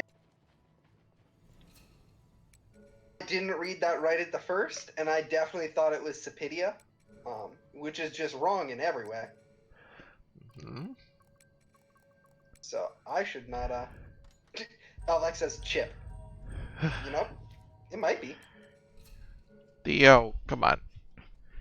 Why you gotta do this? It's how he expresses his love.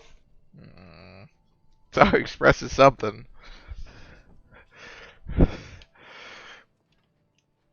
Yes, Arisen. Okay, I don't know about this outfit.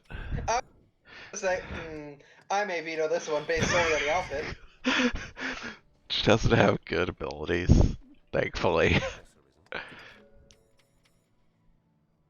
I don't care about this ladder blade. You don't want to jump on a sword and be launched into Does the no sky? one have secondary skills? Considering these are all computer generated, they might not. It just seems so weird. Okay, well, Oh, thank God, they don't have a drawing in wasted the slot on ladder blade. Okay. Well, I think I I think should they have just taken that overprioritize one guy. augments. Yes, Arisen. And they probably just have like a set pool of number of discipline points they can spend.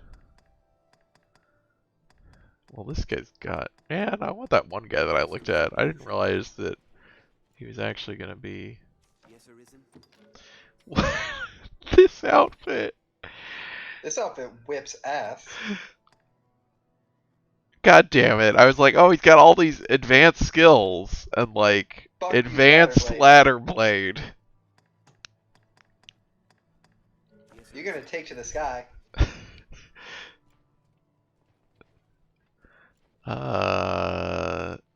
No, I looked at all of you. God damn it.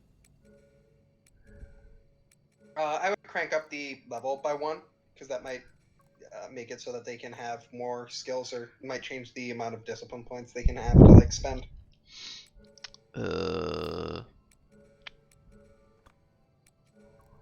It's like a trivial amount of RC. Okay.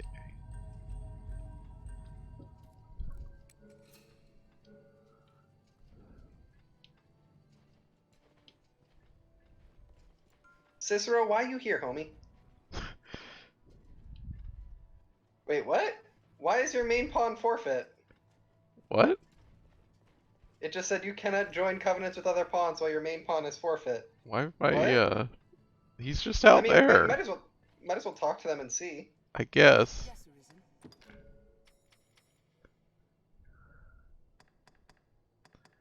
Of course not.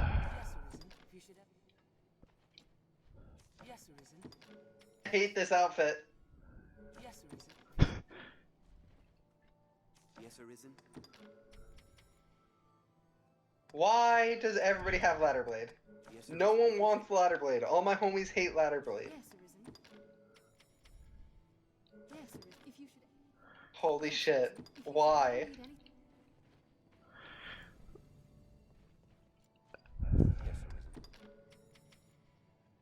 need anything. If you should ever... I didn't We're just gonna realize. pick the first person to not have ladder blade, huh? That one first guy that I did was like had all this, and he was great, and I should have just taken him.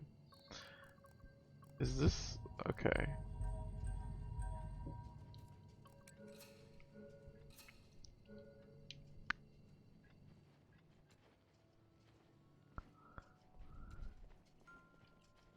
Yes, Arisen?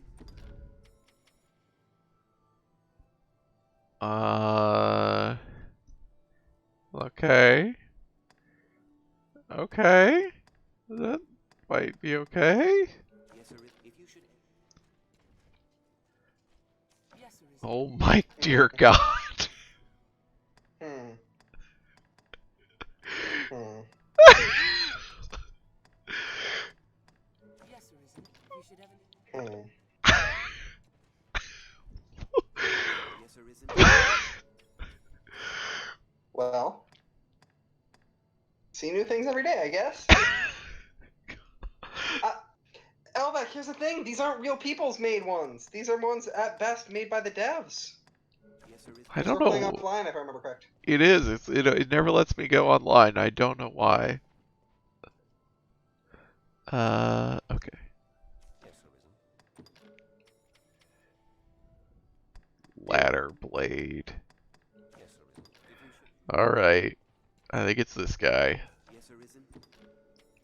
Nut. What? Well, that's his name. It's Nut. Also, Mary says, all my homies hate being online, and listen, as a person who is too online, it's true, I do hate being online. It's Canute. No, it's Nut. That other dude's name was Ballsack, this dude's name is Nut. I don't know what to tell you. I am honored to... Okay. Let's go.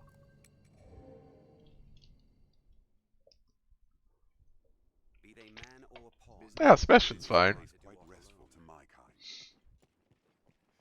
Weird, but okay. You can summon pawns as necessity demands here at the Pawn Guild. Mary says, sometimes you just have to newt, and yeah, it's true. See, Wolf, you asked me to be on this stream. Like, on purpose. You knew what you were getting into.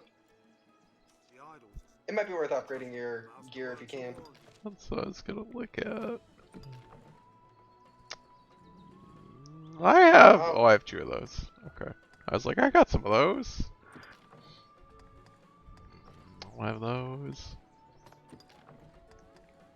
Don't have any of those.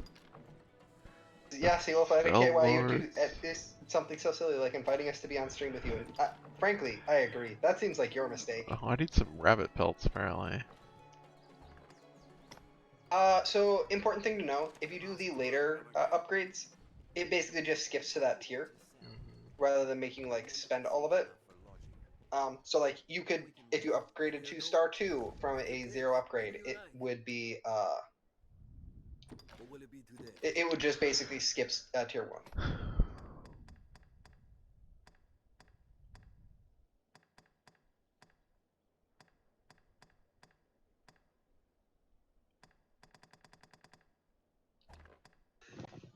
If I remember correctly, Magic Rebuffer's advanced version also buffs your magic? Let me check.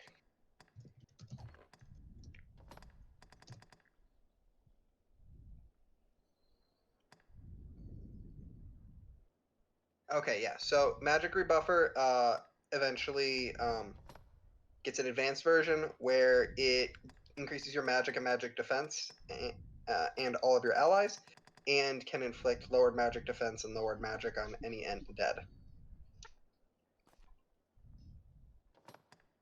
So it's very good eventually if you're just like, nah, I'm all in on magic. Gotcha.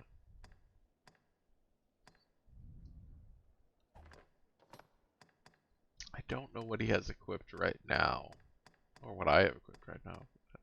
I mean, I kind of, I mostly remember what I have equipped, but I believe he has. I think he just has the stuff we've Shield already Storm. upgraded. Yeah. It might be worth getting him some of these though. Yep. Strength. Yeah, upgrading his strength will just give him more damage. Reducing hit. That one's a waste. Do not get it. Right, yeah, I was like, does this apply to him? We'll just So spend if all they of are going to this. perfect block, they do it basically frame perfect anyways. So all that does is basically increase the perfect block window.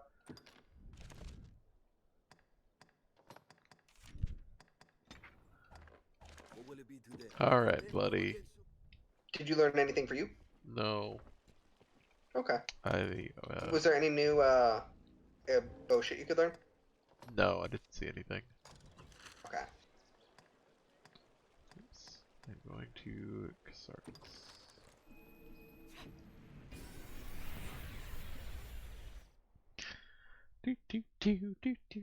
Hold up. We're doing witch hunt, right? Yep.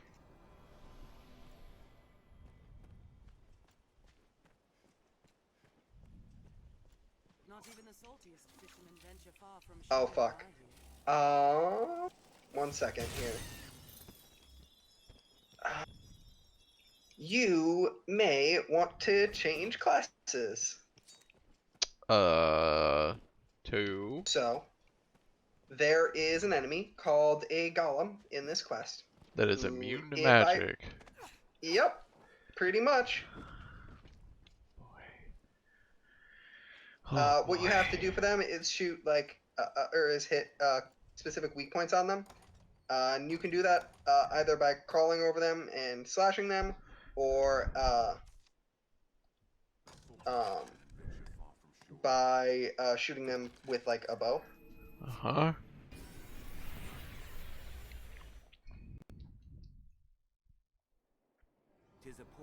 They're like the least fun enemy possible to fight as a magic archer. They're also one of the few enemies where I'm like, this just seems like a rude design. Like just an unfair gotcha. It's a D&D thing. I mean, yeah. Which exists to fuck up wizards.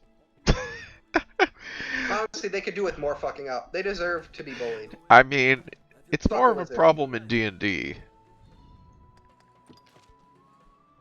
I mean, yeah, that's what I'm saying. D&D wizards deserve to be beaten up. I'll kick a wizard's ass. Okay. Wait.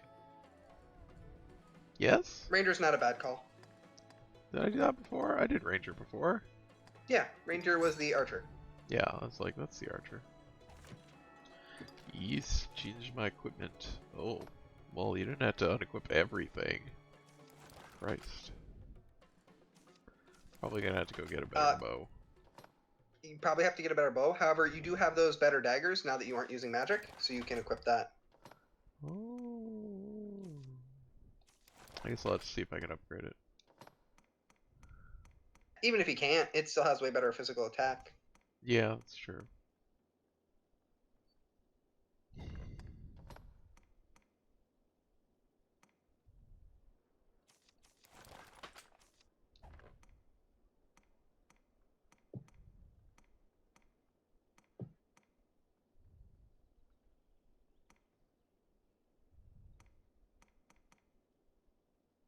Where's my... Oh, okay.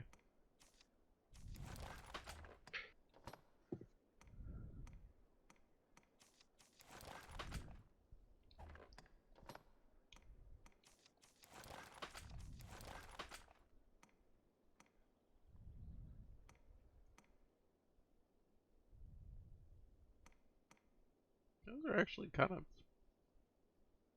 better. Mm-hmm. Let's see if we can upgrade those. Do love my cape. Is this... No, okay. Just fire resistance. That's the one that you really need to have the dagger swing.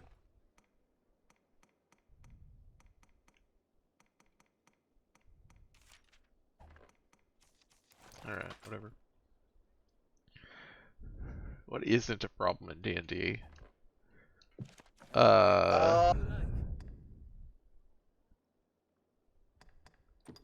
Domains are a potentially interesting thing for clerics. I think restricting these spells that clerics have access to based on the faith that they are supposed to profess is genuinely interesting. That's not what domains do, though. I mean, they do in that, like, they give you access to different spells. Yeah, Like, yeah, they're bonus spells. Well, sure, but a bonus spell is still functionally a restriction on what you have access to. Like, I don't have access to spells in the fucking war domain necessarily if I'm a light domain cleric.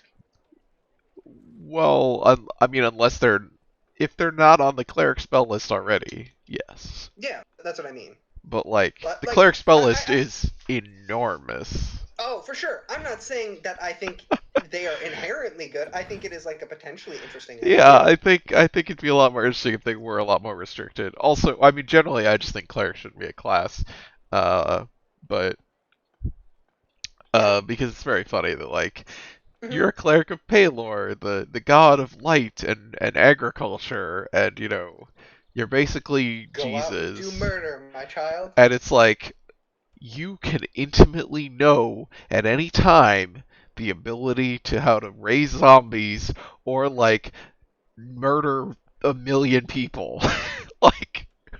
You just have that knowledge. Elvac says, "Why can't Jesus be a class?" Elvac, clerics are Jesus. Well, clerics of Palor are. Yeah. Yeah, I mean, the original cleric spell list is based on biblical miracles. Yeah, it's great. It's still funny. In original OD&D, which comes before D&D First Edition, if you're not aware, because that's confusing. And the clerics have 30 spells or something, and one of those 30 spells is Sticks to Snakes, which is an incredible spell because it's if you take a quarterstaff, you can turn it into a boa constrictor. You take a stick, you can turn it into a little tiny garden snake. You take a tree trunk, you can turn it into a fucking anaconda.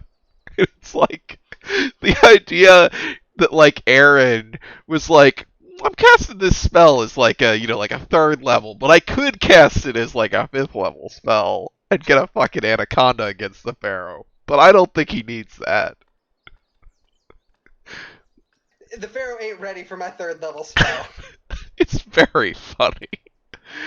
I was looking at the bows. Yeah, it is kind of weird though that it's hey, you're a priest. Go on these murder adventures. This is what I already have. Oh, there's not an upgrade. Is that the last one? Okay. Pretty, yeah. Might as well check and see if you can upgrade it then. Yep. Also, I mean... Yeah. Yeah, that's true. Well, I can get... Oh, wow, you can just go straight to 3. Oh, yeah, fuck it. There we go.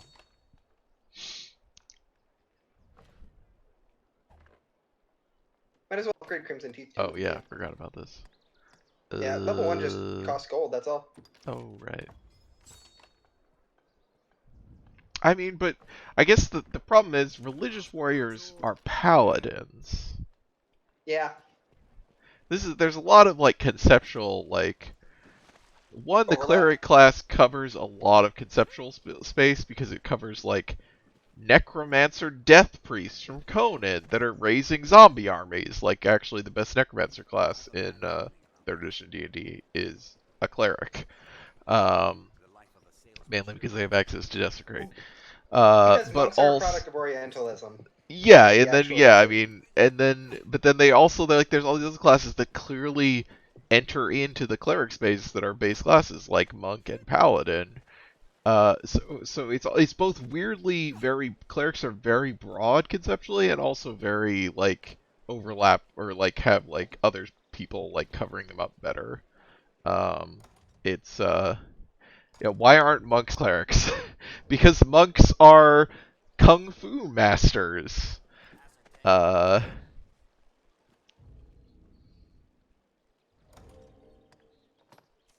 yeah, I am an advocate of that clerics should not exist as a class. Like, just have a paladin class. I guess if you want to have like an unarmed, kind of like body control. Like, I don't think you should call it a monk probably because that comes with a lot of baggage. But sure, some kind of like kung fu class, I Just call guess. him a martial artist. Like, Yeah, that probably works fine.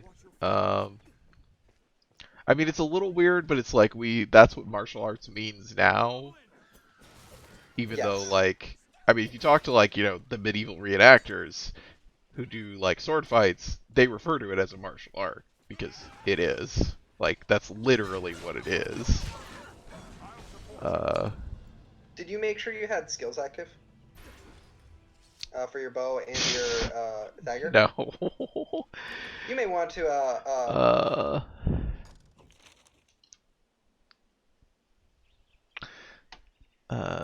gonna make a D&D monk who is terrible at combat but great at making beer. Hell Well, yes, Elvac, I love D&D characters that are bad at fighting.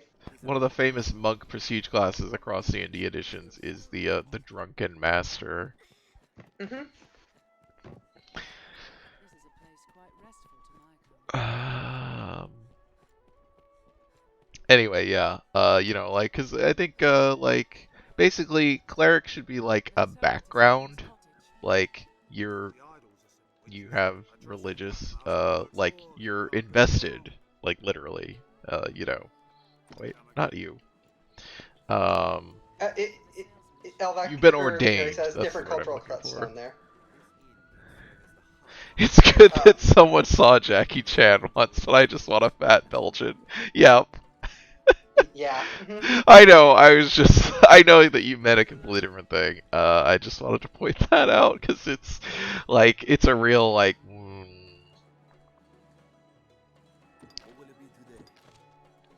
Well, these are fine. Okay, so.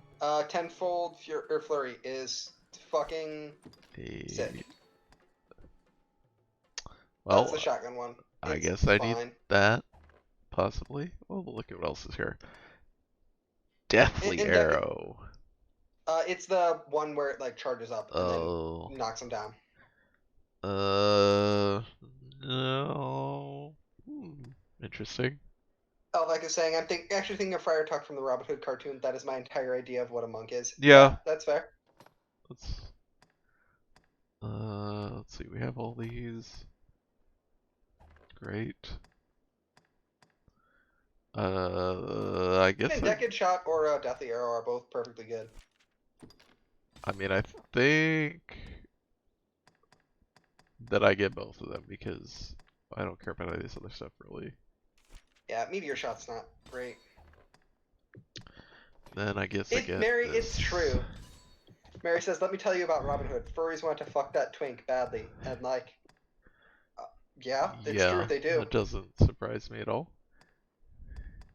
That movie had to be a lot of children's awakening, and go with God. Oh, is this a completely? Oh, I thought okay, never mind. Okay, I gotta actually upgrade these, I guess. Well. Oh, so Cutting Wind, you did not have to upgrade. Oh, I didn't. Shit. Because the ring you give brings right, it to tier 3. I forgot. Yeah, it's fine. You won't use dagger skills a ton anyway.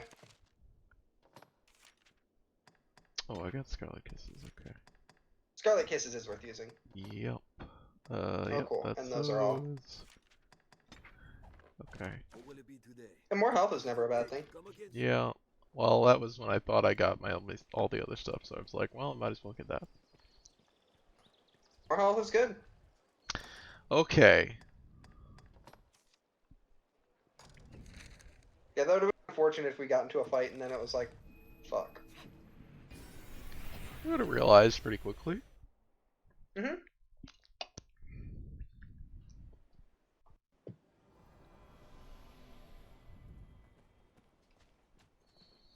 I mean, Elvac, like one of my favorite book series as a kid was Redwall. I was. You like Red Bull? Isn't the question more why aren't you a religious, racist fundamentalist? I was on a Redwall, basically a Redwall RP server over Telnet Delightful. in like elementary school. Hell yes. You sing time. So be it.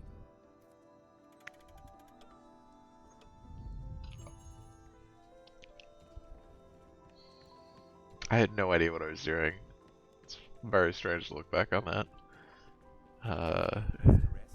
Also, it still Listen. exists. I signed into it like earlier this year because I checked it out Yes. and found out it was still there, and someone like they had some kind of welcome thing that like that like actual like an actual like moderator person was like, "Hi, are you new here?" And I was like, "No."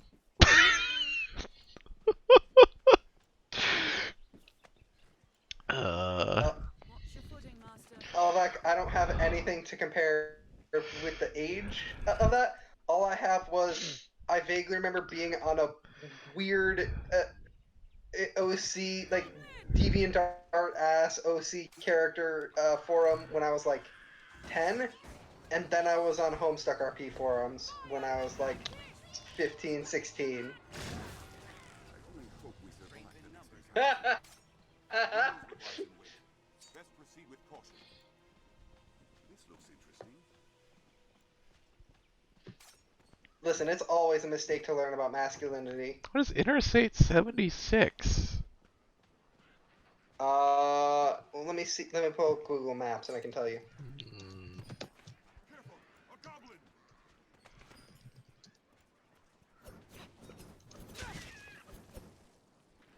Nope, nope. Okay, it's an interstate that goes through Ohio and New Jersey. Car combat game with lots of narrative. So not the road then. I take it.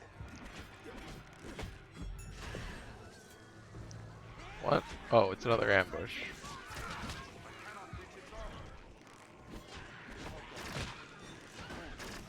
Okay, good to know. I was just making sure. Also, Mary, was that "oh no" directed at me having been on a Homestuck RP forum?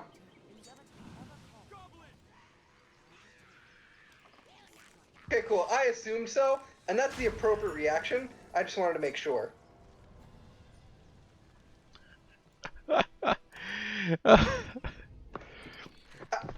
Does it make it worse if I say I also frequented Trollmegal, which was Omegle, but specifically for Homestuck RP?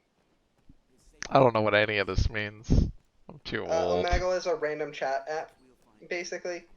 Will randomly pair you with people. Mary says I need to go lie down. Yeah, that's fair. Uh-huh. Well sturdy, this place.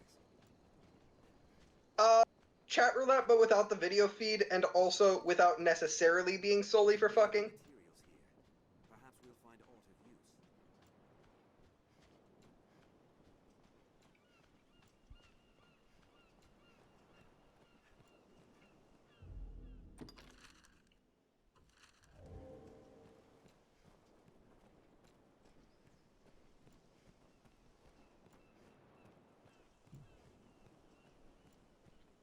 This encampment serves as a fine bulwark against monsters.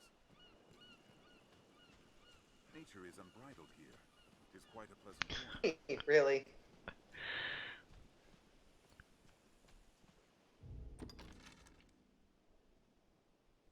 I didn't write porn until. Oh no, I didn't. Listen, I've written porn. I just didn't do any for Homestuck because I was like 16 and didn't get into writing porn until I was like 18 or 19.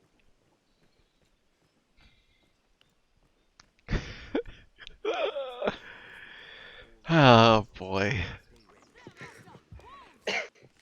Oh, Homestuck ran for a very long time. I just hit a point where I was like, no, I'm an adult. I can't do this anymore. And that point was around when I was like 17. Watch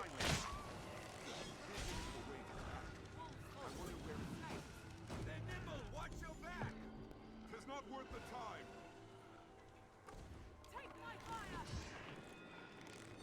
Watch their behavior! No, I don't. I really don't. That would require there to be some semblance of character to write porn about. Don't allow them to surround you!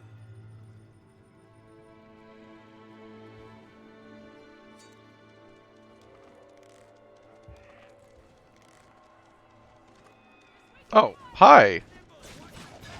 It's a big one. Why are you killing the big dog? You just wanted to be a friend. Can't believe you do this.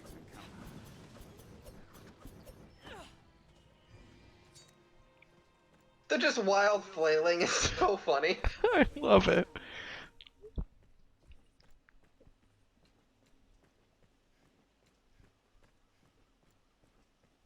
Boulder respawns. We're apt to meet bandits and thieves as oft as peddlers, Master. Be watchful. I still really don't know anything about Fuck. Homestuck, so you know. Mary says, but Sierra, think about how much pawn dialogue you could put into it. They hold I'm the so advantage. mad that I want to make this work now. Also, I mean, Seawolf, listen. So many twists. I'm absolutely willing to tell you about Homestuck. No, I'm good. Are you sure? Because listen, there's a lot I could tell Are you. this It is ran for like a decade. I know. I guess they're okay. I guess they're trying to kill us. Oh, no. The pawn wouldn't be a participant. They would just be an observer who happens to be commentating the entire event. Hold nothing back! The Witchwood stands down this road, Arisen. Counter after they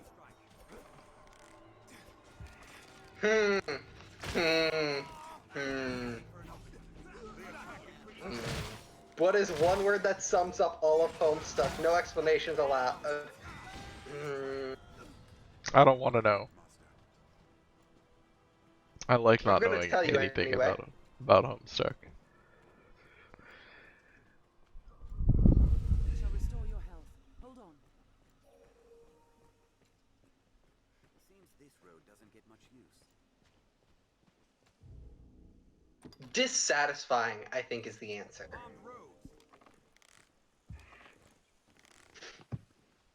No, you know what? Actually, Mary's right. Mary's right. That's the relationship I have with Homestuck. There may be wolves about. The Witchwood is this way, Master. Why is my wizard running ahead and getting herself beat up? Pawn AI is incredibly stupid. Where the hell are my like, yeah, where are the actual melee guys? Wait for an opening. I don't know. Way behind? There, Master! Wolves! Heal yourself.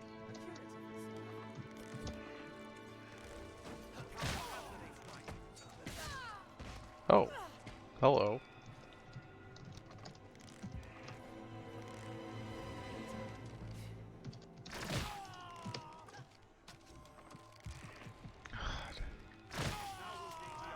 Strength in numbers, Arisen. Proceed with caution, Master. There may be wolves about.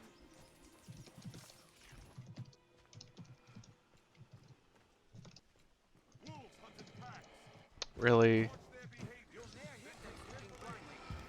Fire is bane to wolves.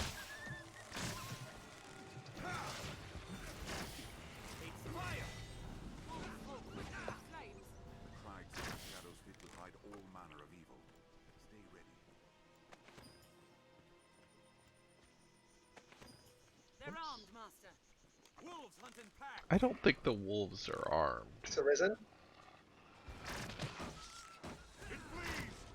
God, I forgot how fucking good in Tenfold Flurry is. Jesus. That was just like a giant... Okay. That was a lot of wolves in one little space. Probably fine. Then they all flew off. Alright, we're almost there.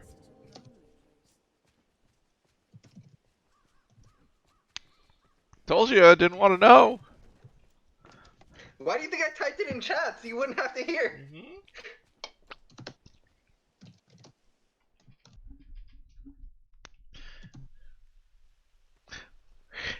You were asked for no explanation. And then Elbach asked me to use it in a sentence. Oh, okay. I'd missed that one. Yeah.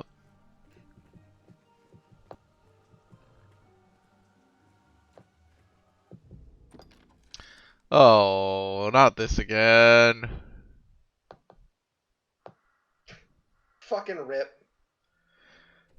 Why isn't it like... We must ford this river to reach the...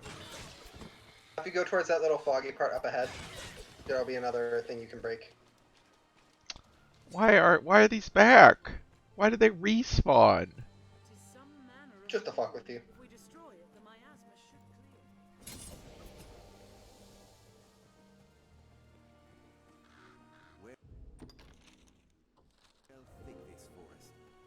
Fool, thinking it would be actually useful moving forward? Absolutely not.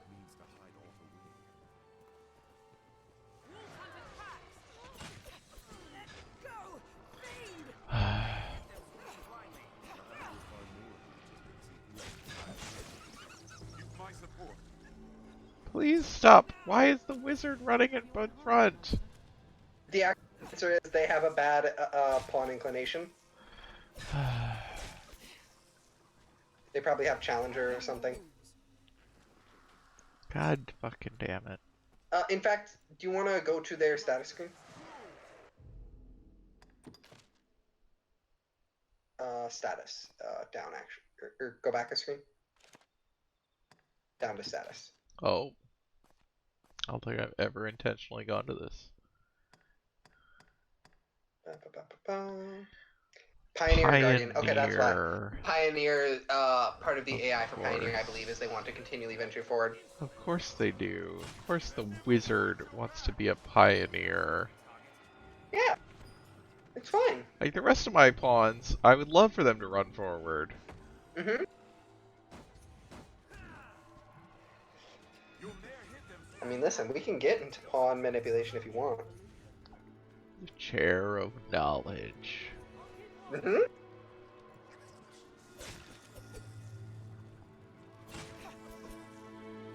I don't know if this is even where I want to go, but... Mary says, look, they were never taught about gathering your party before venturing forth. I think I just went in a circle.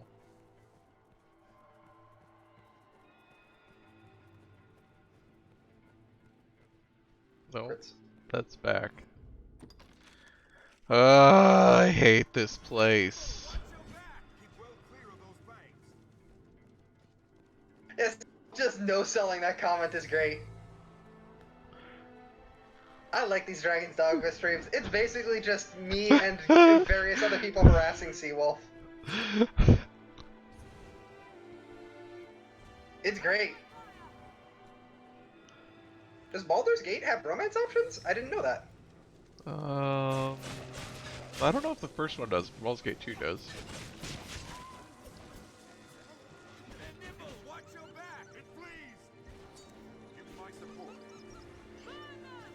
Does Fallout have romance options? Fallout 1? 2 does. Baldur's Gate 1 had romance just not for the PC. Well... What? What system did it have romance on? I'll heal your wounds.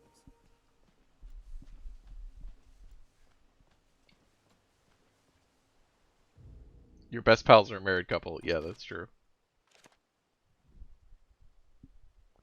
Sorry, when you said the PC, I was like, the system? What? I didn't know Baldur's Gate was on other systems. I didn't. That seems like it would be a nightmare to work on. God, I didn't even occur to me that that's what you were thinking about it as. There were the PS2 games. Yeah, but those are not really... Those don't actually have anything to do with Baldur's Gate.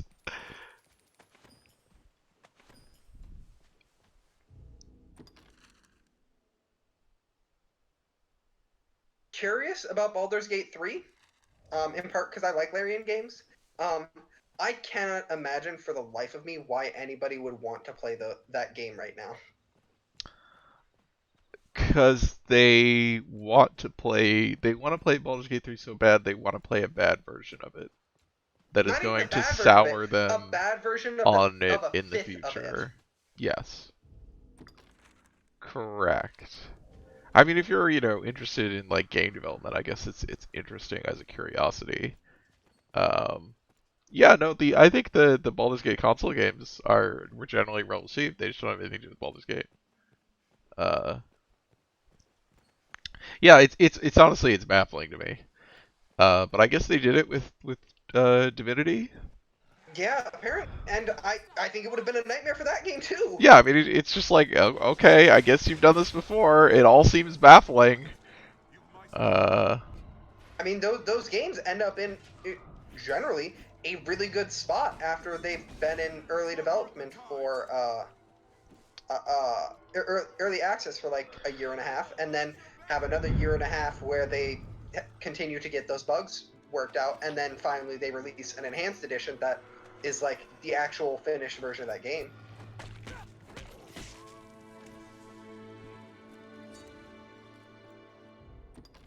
Like, I might even actually fuck with Divinity Original Sin, or not Divinity Original Sin, Baldur's Gate 3 when it actually releases in 2 to 5 years. Imagine fucking playing Pillars of Eternity and Pillars of Eternity 2 and getting to the end of that first act, and then being like, well, just gotta hold that.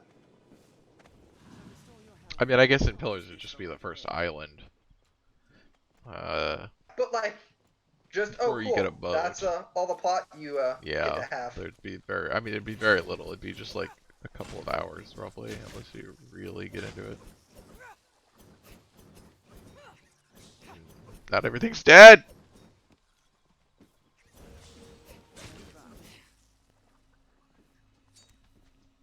Okay, Fallout 1 had 2 romance options, one is a prostitute. Yeah, I mean, I think any game that really gets a lot of updates is gonna feel that way. For sure. I think there's a lot of old games. I mean, this is like, where we talk about like a lot of old games. It's like, wow, they're just like janky pieces of shit or buggy things. It's like, yeah, because they didn't have years of support afterward. They're just like, yeah. You just released them unfinished, or you just called it done.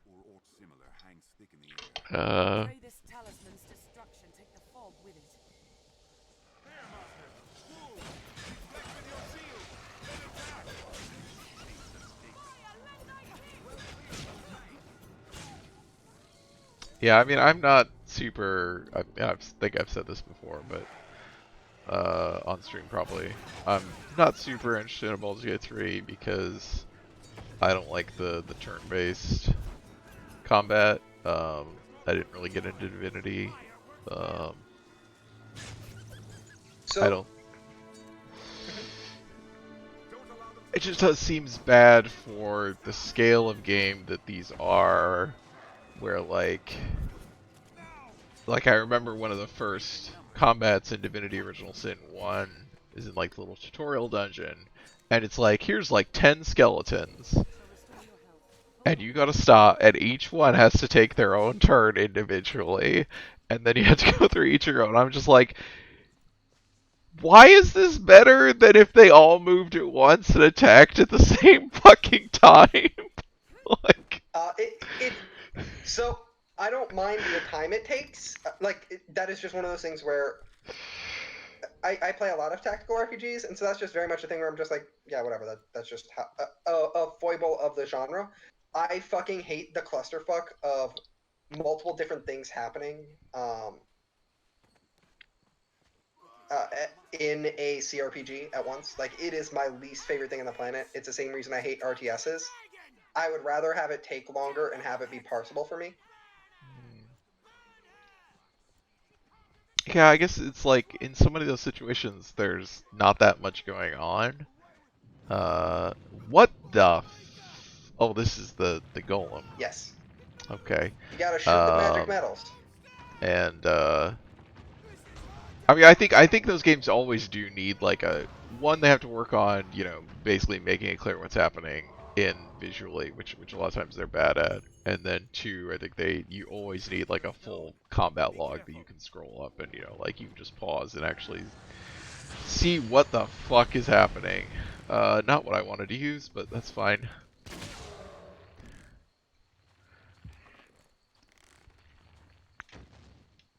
So yeah, those glowing metals are generally what you want to shoot and break.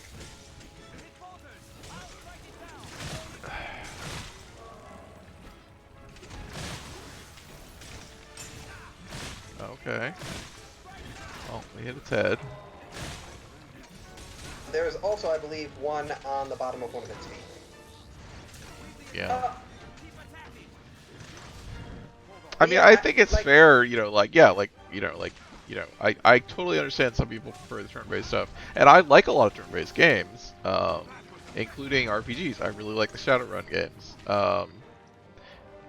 but those are, you know, games with ranged combat against a handful of enemies generally, or if there are a lot of enemies on the screen, they don't move very much because they have guns.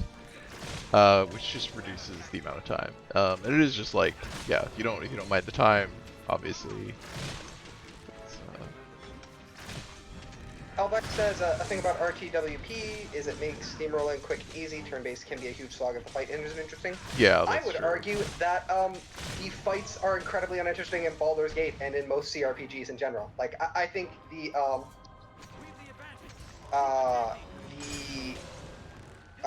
whatchamacallit, the non-turn-based stuff in most CRPGs, including Pillars of Eternity, I think is a genuinely large slog for the most part. Well, I think, like, I guess, and because the thing that strikes me about that is that most of the fights are not meant to be interesting, they're just there to be fights. And that is a thing I'm not saying. That is a thing that I think is worthy of criticism. Is my well, that's actually I think when it's done right, I think that's good because it sets a pacing where there's like there are fights that are important and that you need to pause every time and figure out what you're doing, and there's fights where you just don't care and you're just cutting through everything. And the thing those like games are already 60 hours. I mean, yeah, the thing that struck me when I watched like the first Baldur's Gate 3 gameplay demo was they were doing like the first tutorial fight against like a basic mob enemy, you know, like just a basic mob that's just supposed to be like this thing that you run over, and they were having to do all these fucking, you know, tactical shit, and it was just like they were losing. And I mean, I assume it was like tuned up for the demo because they kind of want to show like, oh, look how, you know, all this stuff. But it's like, that's not the experience I want to have in that game. I don't want to start the game and have the first, like, your basic fight. Like, because it wasn't like, oh, here's a showcase, like, big fight to start the game off. It was, here is a basic fight against a couple of little enemies. And you're, like, scrabbling for every tactical advantage you could have right away. And it's like, that just sounds exhausting to play a game that way. When you know, given how long this game is going to be, given how many fights there are going to be, you know, unless they radically change how these things work. So, what I will say is that fights are pretty lethal in the Divinity games, which can mean they can go pretty fast if you are able to take advantage of them, and there's a lot of ways to take advantage of them. Oh, I guess we need to knock it down. Yeah. Because it's on its fucking foot. Literally on the underside of its foot. Elvec also says that I've played about 40 hours of Divinity Original Sin 1 now, and the combat is much worse than Pillars of Eternity 1 and 2. I agree. Like, I want to be clear here. I don't think Divinity Original Sin 1 and or Divinity Original Sin is like a particularly incredible version of turn-based, and like I think that I mean, I think what's that? I was gonna say I think also like Pillars is like the best version of like the Yes. Baldur's Gate style of combat stuff. Pillars is literally the pinnacle of, Yeah. in my opinion at least, of the turn-based or the not the turn-based, like the standard CRPG. Yeah, the And real time like with part of the pause. way that you know that is I was actually willing to play it. Ooh, carrots. I don't really want carrots. I don't know what RTWP is. Real time with pause. Oh, real time with pause. Okay. Yeah, like it is absolutely like the pinnacle of that, as far as I have played at least. I think Divinity Original Sin, especially the first one, has a large amount of problems. I think it is way more invested on being gimmicky and kind of cute in the ways you can solve problems rather than providing actual interesting tactical decisions. Yeah. The like, tone oh, of it. it's like, oh, cool, you can teleport in explosive barrels from outside and then kill the enemies right away in a huge alpha strike. And I'm like, that's not why I want a turn-based battle. I want a turn-based battle that has me making like interesting tactical decisions in combat and utilizing my resources appropriately, instead of just how can I avoid this fight entirely. Like, that's not the reason I want it to be turn-based. Where's my witch lady?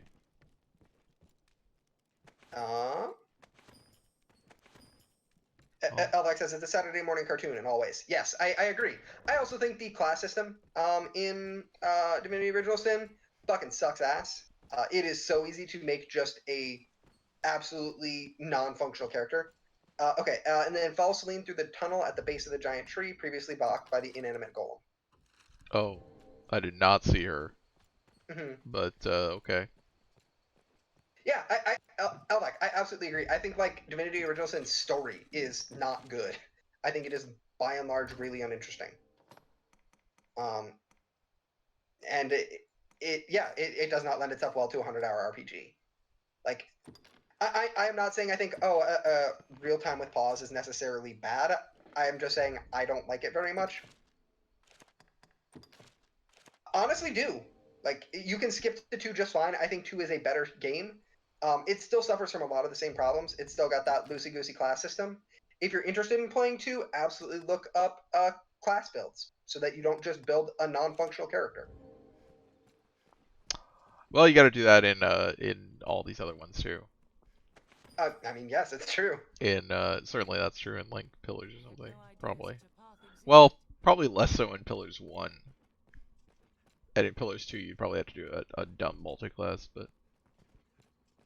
Sure, but they, like, even a non-optimal class in like Pillars is still like... Yeah, I mean the fine. nature of like because it's a class-based system, it's like, well, as long as none of the classes are terrible, as long as it's then you're basically it's kind of hard to screw up. Yeah, Pillars or Divinity being a non-class based system. Yeah, that, has like, the same you like can just Fallout entirely thing. fuck your build. It is arguably worse than Fallout because like how specialized you need characters to be to function. Yeah. And because it's built well, around yeah. like the gimmicky alpha strikiness of it, and well, because and I think it is so lethal. Yeah, I assume that I think that happens with a party-based RPG is going to be built for more specialization and more assumptions about versus like Fallout is not really a party-based RPG, even though it has party members. It is designed for a general character. Oh God, we're in another fucking shitty that forest. paired with like the fact that Divinity Original Sin is designed to be just like lethal and mean as fuck means that like the gap between I don't understand that. I mean, I guess it's like it's just that's what they like, and that's it just feels weird with like the tone of everything and stuff. But I guess that is not at all unusual for especially that kind of like if like it's not a, felt... like like I don't know, upper tier indie game or something or lower tier sort of that sort of thing has a lot of like I feel like you run into a lot of a tone of like it's cutesy and also it's brutally fucking hard. Yeah.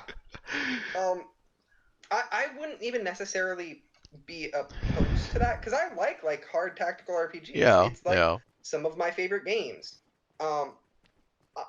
I don't like.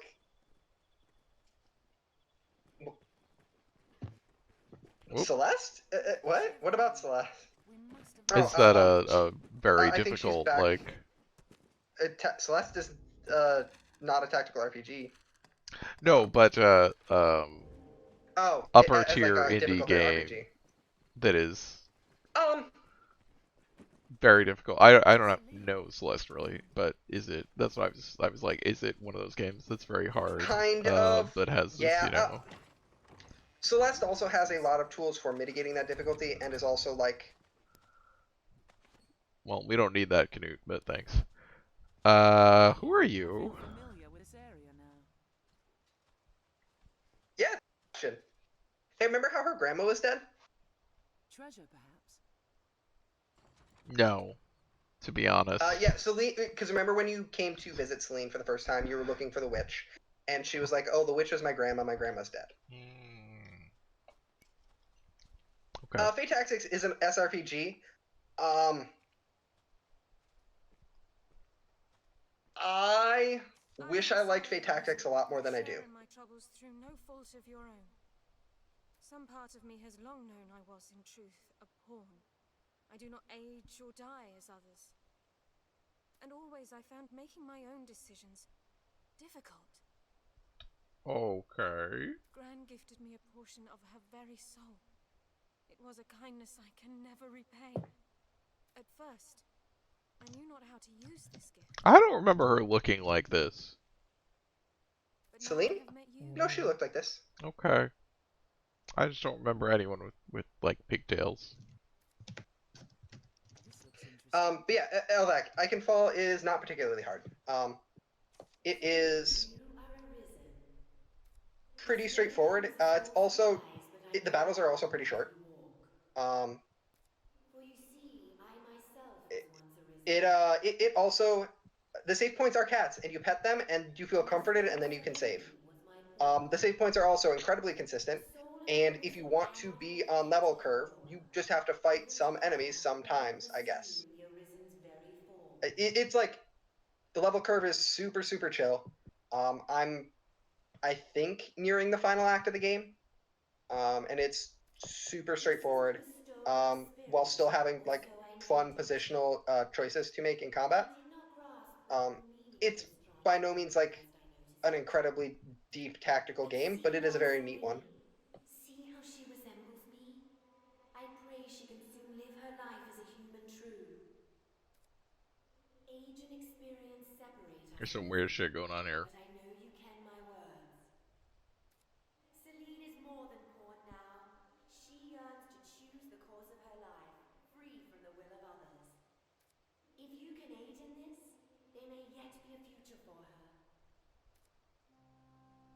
My pawn print. Yes, I see it now. In truth, I had long thought as much. The ways of pawns and humans are so very close. Can I truly live? Can I be human? You can, Celine.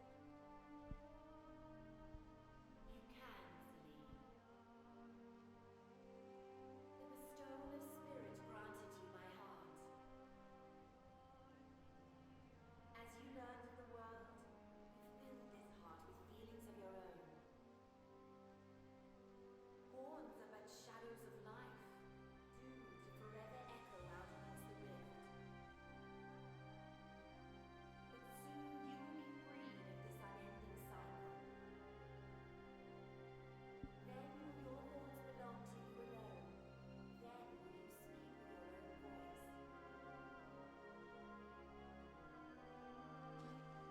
own voice. My own voice. I would be with you.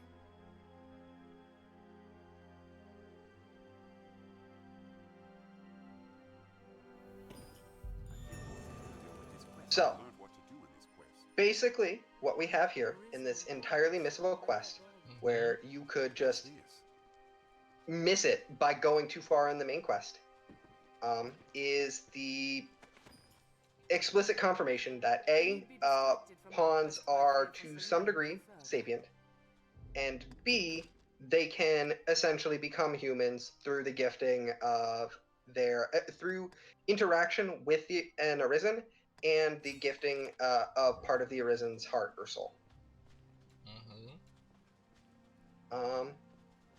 This is something that is never explicitly told to you otherwise. You might want to speak to her again real quick just to make sure. Please, Arisen, say that I might stay in your village, under your roof. Oh, yeah, Ideally sure. for a place I can feel safe. What? One sec. Why am I giving her plants that I just picked?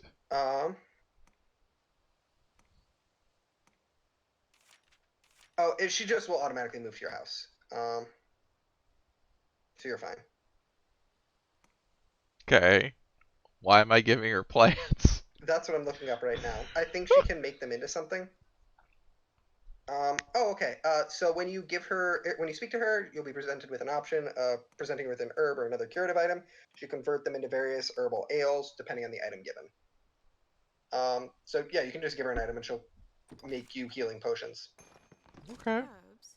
Ah, for brewing ale. Very well. Okay. Please, Arisen, And she will just automatically move back to your house in your starting village. Cool. Mm-hmm. I think we can leave. But yeah, is it like clear now why I was like, yeah, hey, you gotta do this quest?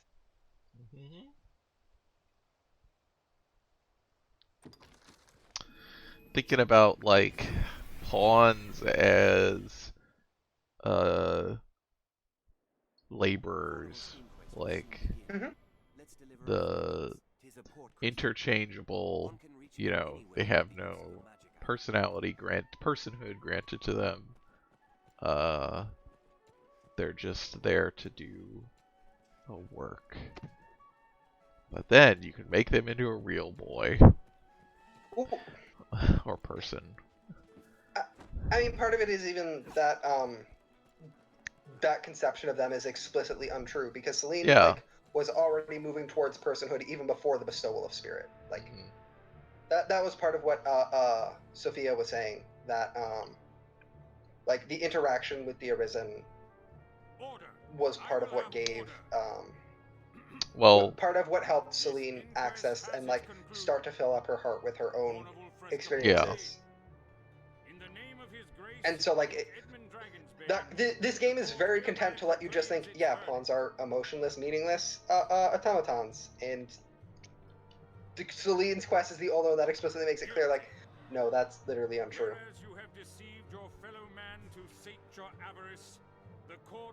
Each jet. Get fucked. Well, he's only going to life in prison, but I mean, if he's in prison in the jail, maybe you could break in and kill him. that seems like a worse option than what I tried to do before. I mean, it's really for his benefit. If he stays in prison, then, you know, I guess, or if he gets, I don't know. I don't have a lot of faith in this justice system. See, why not? Oh, we could probably swap back.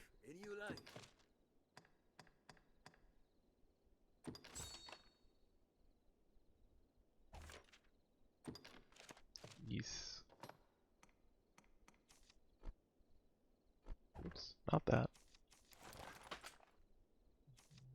Yes. That's not a bad idea, Alec.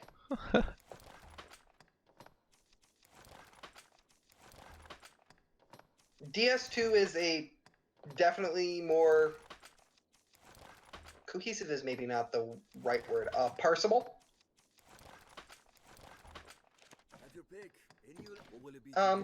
which is funny to say about a Dark Souls game. What? That DS2 is a more immediately parsable game than this is. Oh, right. Play Dark Souls 2. You might want to change your dagger abilities back. Yes. Let's see. Which one did I actually have? Still. Cutting Wind is probably what you want, and then Senshin. Yep. Oh, yeah, that's the running one. Yep. I mean, you can have Scarlet Kisses if you want. The running one is just nice for movement. No, that's what I had. I just couldn't remember what it was. Because I just remember it as the running one. Yeah.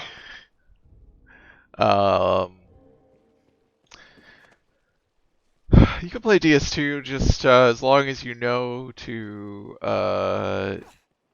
get agility up high early and don't feel like you have to do everything. Because the game is far, far too long. I would agree with that. Especially with, I mean, I'm assuming you're playing Scholar of the First Sin, so it has all the DLC in it. Scholar of the First Sin. What?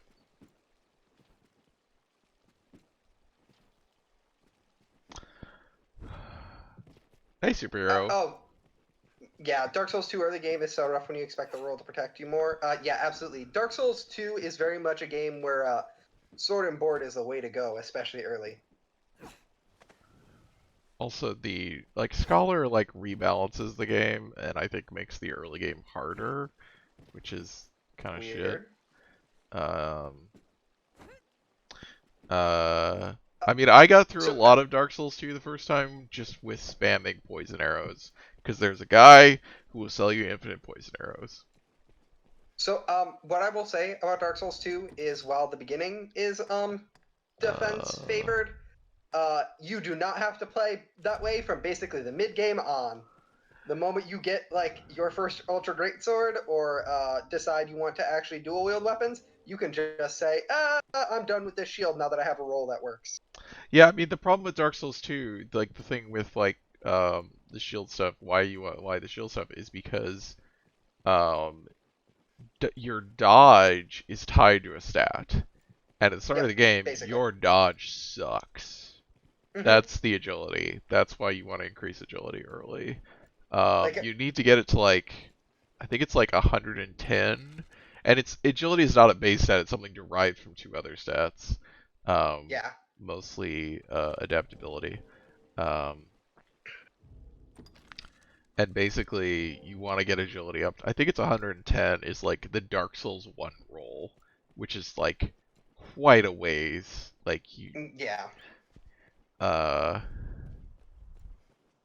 So Shinji with the upgrade mats. They just need a lot of souls. Yeah, and so it's very much a game in the early game that is very much you will play sword and board or you will fish. Well, it's interesting because Dark Souls 2 is the Dark Souls game where there's only one class that starts with a shield, I think, and that shield is not 100% shield. It is they hold off on giving you 100% shield for quite a while. There is only one, I think, before the second boss. Yeah, I remember what the first one you can get is, but I don't remember what the conditions for getting it are. Let me look up specifically. No one's here because it's because I think you can get it before the second pursuer fight, but I don't remember for sure. I don't know what the fuck you can get, where you can get it in Yeah, Scholar is also in Scholar. They the big changes. One of the big changes in Scholar is to Hades Tower. Hades Tower is completely different in Scholar. Yeah. Is it still in Scholar? No, you will do this place first. Well, at least up you to a go specific point. I mean, you can either go to Hades first or you can go to Forest of the Fallen Giants, but reinforced is much easier. But Hades just has an item where it's like, no, you will do Oh, this one yeah, it first. has the Ring of Binding. Yeah. I mean, you basically... Well, the Ring of Binding is harder to get, because they moved That's it. bullshit. That sucks. But it's in... I don't remember what you have to do. Legitimately, the Ring of Binding should just be, like, a basic function. Yeah, I mean... It's just... God, I hate Hades in Scholar. It's such a fucking pain. It's full of Hade Knights. Sick. Love it. Because people are like, why are these Hade Knights everywhere? And there's none in Hades, and it's like, because Hades is a fucking one of the first areas you can go to.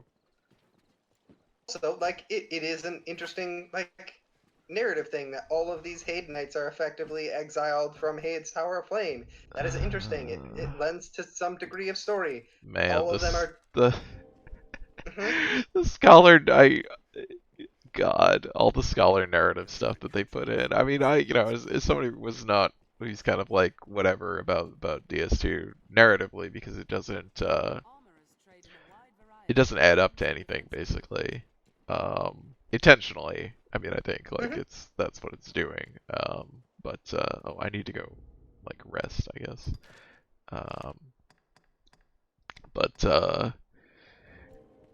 God, the guy, I mean, the Scholar, who comes out and yells at you, at various points, in Scholar, is just he's like the radical centrist of the Dark Souls world. And I hate him so much. He's Framped? No, he's worse than Framped. Christ. Framped is just a liar, but Framped has, like, a worldview. I guess, yeah, that's fair. Like, Framped is on the side of the ruling class. I mean, and he lies to you. Yes, to manipulate you. Yes, yeah, I guess that's centrist. yeah. He is the actual, but like this is the guy in Scholar is like, what if neither light nor dark? What if there's a third way? And he just yells at you about it a lot, and has all this like shit that's supposed to like explain the plot and stuff, and it's like it doesn't explain anything. It's just a bunch of nonsense. Dark Souls 1 loadout is, you have a Lightning Spear +2, Pyro 5, Pyro Flame, Tower Kite +3. Lightning Spear +2 is equivalent to a +12, so that's probably fine for ONS. Of course, the problem is it's lightning, which is not great against ONS, but I'm pretty sure that's about what I did. That's about what I did the first time I played Dark Souls. I had the Gargoyle's Halberd. And I'm pretty sure I made it lightning.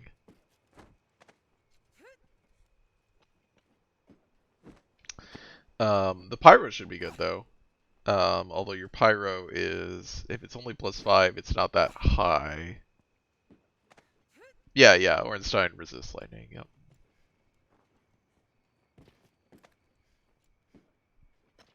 And possibly Winged Sphere +3. Well, that's not gonna do you any good. At least those pre-10 mats, I think at that point, are purchasable, if I remember right. Yep. Actually, so you could at least get that up to +10. I'm trying to remember if you can buy. No, you can buy Twinkling Titanite from the blacksmith in Anor Londo, but you can't buy chunks. I don't remember where. No, you can't ever buy chunks. That's right. In one.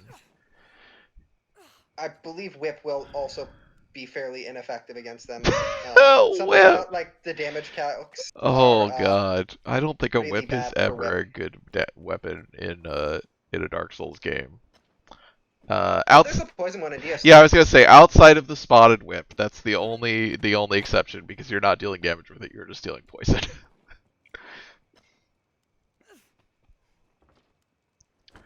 Shard, large shard, chunk. Yes, that is correct, superhero. So large shard you buy from the guy in Zen's Fortress.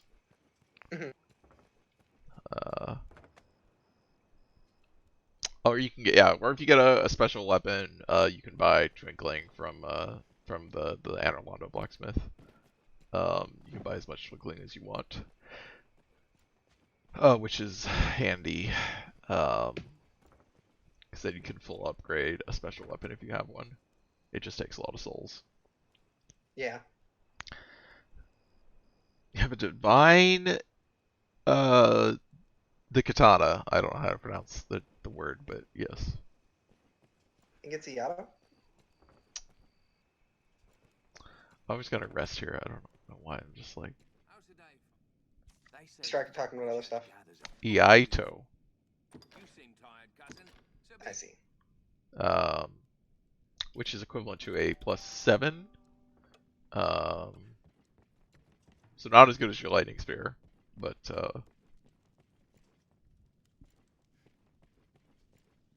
The Iaito.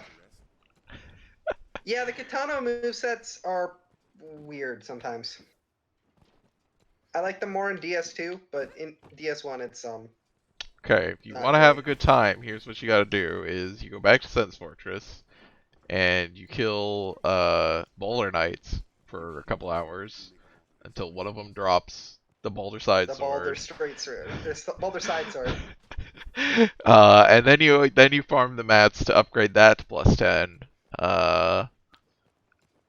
And then you go to town. Because it's the best weapon in the game.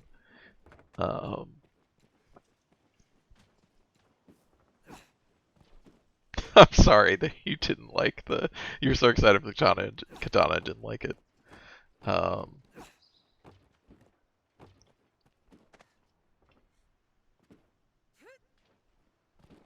But I mean, like, the actual thing you could do is you could just farm up your fire. If you like the pyro stuff, pyro is very good in Dark Souls 1, and all it costs is souls. I mean, you are limited a little bit in how high you can go. You can get up to +10, I think, before you go down into the pyro place. Beta Chaos, I think. Yeah, I was just gonna. Well, it's not. You don't actually have to go to the Beta Chaos, but it's just in Blighttown. But the conditions for getting the extra pyro trainer to appear, you have to go a little bit further. Right. Silver Knight Sword. Silver Knight Sword is fine if you want that. That can be upgraded with Twinkling, so you can max out that with enough souls. I remember its moveset being perfectly good too. Yeah. And it's a built-in holy weapon, I believe, which doesn't matter against ONS, but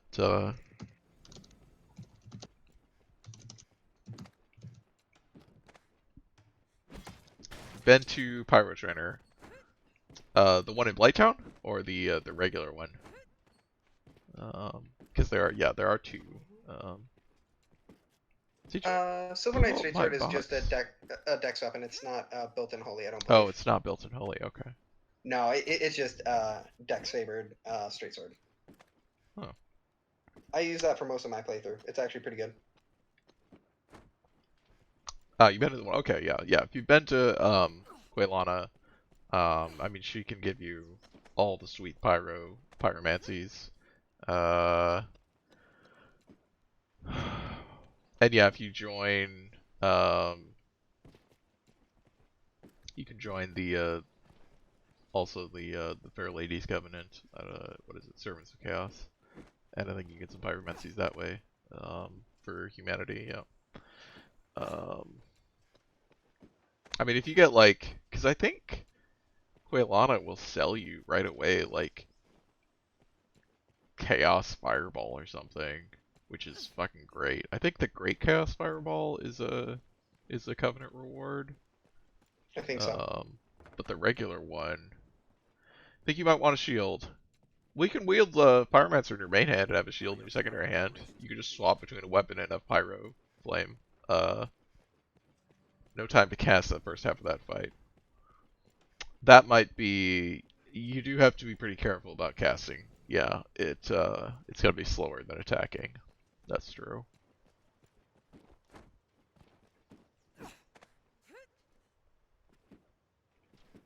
Too bad there's no way to get to the DLC before ONS. Oh yeah, that's true. Because then you could go get fucking Dark Bead, which is the most damaging spell in the game. Fucking Dark Beat. That's what there was a guy who was doing.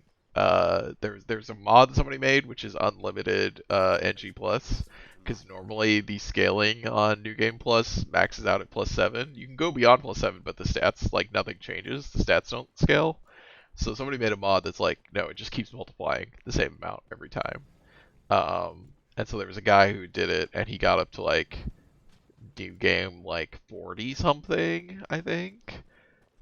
And that was the way that he did it, was Dark Bead. Was Dark Bead would still just like with like all the casting damage modifiers applied, like the Dust Crown and the various other things. And Dark Bead, you just point blank someone with it, like a boss with it, and it still just fucking crunches them, like kills them in like 3 Dark Beat is so casts. fucked up. It's so ridiculous. What a fucking spell.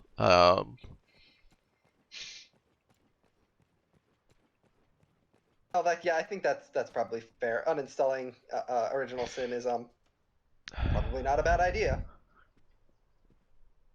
Yeah, I mean, there's only one thing of DLC in Dark Souls 1. It's a pretty good DLC though. I mean, it's got, what is a lot of people's favorite boss fight in the game, and also some other boss fights. It is definitely, I think, probably the single best DLC across all 3 Dark Souls. Yes. Yeah. I think that's true.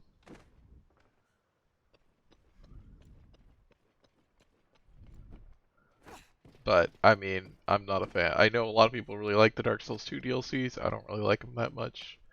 I really enjoy one of them. I think one of them is fine, and I think one is boring beyond all reason. And then the Dark Souls 3 DLCs are fine, but they're just kind of like the rest of the game. They're Which is, yeah. fine. They're just... It's very much, hey, you all really like Dark Souls, right?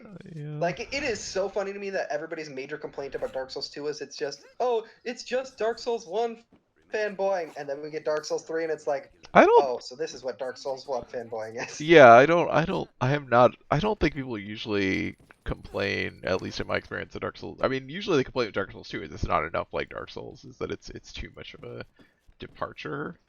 Legitimately, every time somebody gets in an argument with me about DS2, they will always bring up like, oh, all of the lore is just like referencing Dark Souls 1. It doesn't reference Dark Souls 1 very much at all. I know. I agree. That's very strange, yeah. Uh-huh. Dark Souls 3 DLC has a swamp with an invisible fuck you enemy. Yeah, it does. Invincible It sucks. fuck you enemy. What is the swamp? What's in the swamp? I don't remember. I don't have a great memory of the Dark Souls 3 DLC because I've only played it once. The dregs or whatever.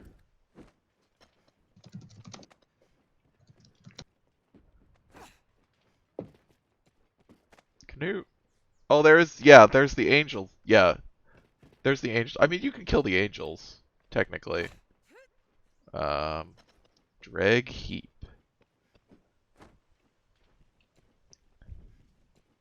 I did like some of the system stuff in Dark Souls 3, though. Like, just the mechanical combat I liked a lot of. I think I think it's a fun game to play. I mean, you can't kill the angels directly. You have to track something down and kill them. There's like another thing you can kill that kills them for each one. It just shoots so many lasers. Yes, it does. Yeah, they're basically puzzle monsters. That's absolutely what they are. And yeah, of course, yeah, Dark Souls 3 is the game that is about Dark Souls 1. It is about Yeah, I mean, I talked about it a lot when I was playing it, but I think that game is about, like, it's basically saying, please let us make a game that isn't Dark Souls. It sure is. It's all about, like, look at these people who are mimicking these things from the past because they can't let go of it, and they don't actually know anything about it. It's all just a pure, like, surface level imitation, but they're obsessed with it, and they're just rotting from the inside, and it's all terrible. Please, please God, let us do anything else other than repeat this superficial thing over and over. Like... See, it's funny because, like, that's also what Dark Souls 2 is about. Yeah, but it's not about, Not as like, it explicitly. doesn't have the meta element, I guess. It doesn't have literal, like, Dark Souls 1 cosplayers.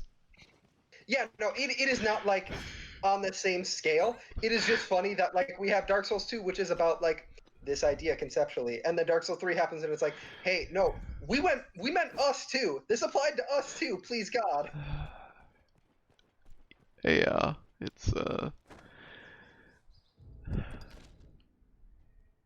Oh yeah, I need to go back to town. Okay, I'll go back to town, then we can actually end the stream, which is...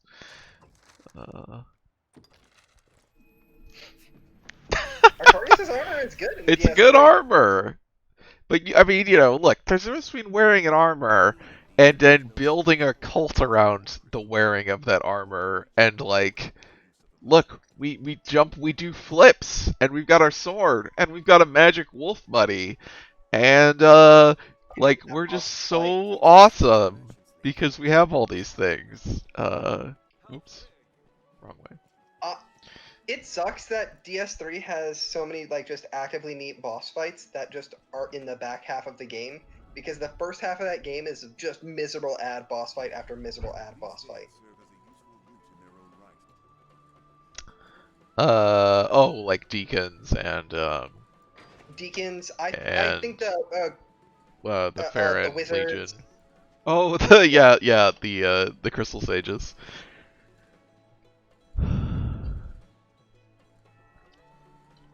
Like, I think of, like, the first 6 bosses in that game, 4 are ad bosses. I'm trying to think of what... Oh, the fucking tree. God, the fucking tree. Nick Brecken's favorite Dark Souls boss. Why? The question everyone asks. The tree is technically optional. Yeah. Yeah. I mean, it's not because of the narrative. No. Was a fair trial and thorough. Justice was done. Great part to your... I am not without pity for him. And for you, sir, the wait... Wow, paid me 20,000 gold. You are to see me for your... I speak for his grace on the subject. Pray, make your... No doubt you're aware, the threat has only worsened. A company of the land's finest... Tis no perfect... That being said, Nameless King and Soul of Cinder are both fucking sick boss fights. Those fights just whip ass. Oh, Dancer is also an incredible boss fight. Yeah, I mean, I think Dancer is probably my favorite Dark Souls 3 boss fight. Well, in the base game. In the base game, yeah. I really like, I think Pontiff Sullivan is actually really fun, too. Yeah, Pontiff is good. What the fuck? Why can't I not think of her name? But the lady in Dark Souls 3 DLC. Frida. Yeah, Frida. Yeah, I like Frida. Dark Souls 3 is really interesting because you can see the one-on-one boss fights where they clearly are coming from Bloodborne, having made something that was more active and figured out how to bring it forward to this game. And that makes a lot of those later one-on-one boss fights where you have these tools so much fun. You just have to get through the beginning to get there first. I think Pontiff is also a fun boss fight because... It's a reference to an earlier one, right? Well, it's it's a reference to a bunch of things, but, like, I think Pontiff is, like, so the stuff that DS3 is doing in its narrative outside of the meta thing It has a narrative that's sort of similar to, I mean, of course it's similar to Dark Souls 1, but basically there's a plot going on in Dark Souls 3 that like you are involved with. It's not that it's a secret, it's more that like no one tells you because they don't, why would you not know? And also you don't care. Yeah. And the plot is that or at least I mean, this is technically never confirmed, I guess, but like this is what is fairly well, like, you know, kind of putting the pieces together Dark Souls style, in the same way that we can assume in Dark Souls 1 that like Gwendolyn is kind of, you know, the main villain. Um, the main villain of Dark Souls 3 is Pontiff Suleiman. He's the guy actually behind everything, and he's the halfway point of the game. And then you kill him, and you just keep going, and you have no recognition that this is like he's just kind of there in the game. Like you just kind of run into him because he's in the way. That is one thing. Like I both really like and really dislike that about Dark Souls games. In that, like, they're very much about how the actions that we have like lasting consequences beyond us, and like the final back halves of those games are often like, hey, you've already killed the main villain, and you're just sort of dealing with the fallout of their actions afterwards. Yeah. Like I said, Superhero, I think that the game does not go out of its way to make this, like, you have to put a lot of things together to figure out what's actually going on in Dark Souls 3, but like basically, like, I mean, the basic plot overview is, you know, there was the Church of Gwyn, which is like, you know, the church that is dedicated to Gwyn, and is also dedicated at that point openly to like raising people to link the fire, to continue the Age of Fire. And there is a cult in the castle that, you know, sort of persuades people to not do that. Specifically persuades the princes to not do that. The prince, you know, the prince that are raised to do that. And that cult was led by a scholar wizard who is like this guy from a painted world who gets flame magic from the chaos, the whatever, the profane capital, and he also which is Pond of Sullivan, like is implied to be very strongly to be Pond of Sullivan. And meanwhile, at the same time, like what we know happens from a plot perspective is there is a coup in the Church of Gwyn, where the leadership of the Church of Gwyn gets overthrown by a heretical sect, which is the Cathedral of the Deep. And, you know, like, who starts off as like they're in this, you know, one little area, and then they go to the capital, Anor Londo, and originally they're led by, you know, Aldrich.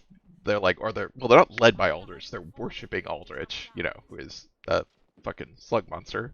But basically, you know, it'd be like that. Sullivan, like, basically seems to recognize them as a political tool and uses them to stage his coup and take over the church and, you know, overthrow Gwendolyn. And imprison Gwendolyn. It's like that's the actual plot that has happened. And then he's like sent out the Outrider Knights, and he's holding like oh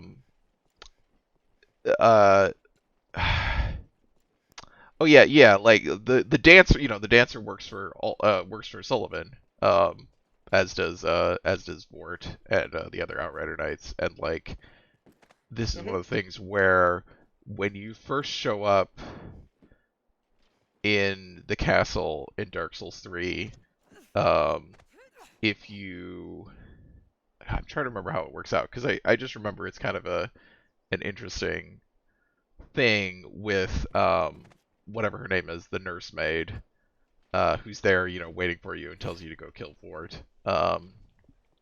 Because you can kill her early, right, and summon the dancer, and her dialogue is different than when she shows up later.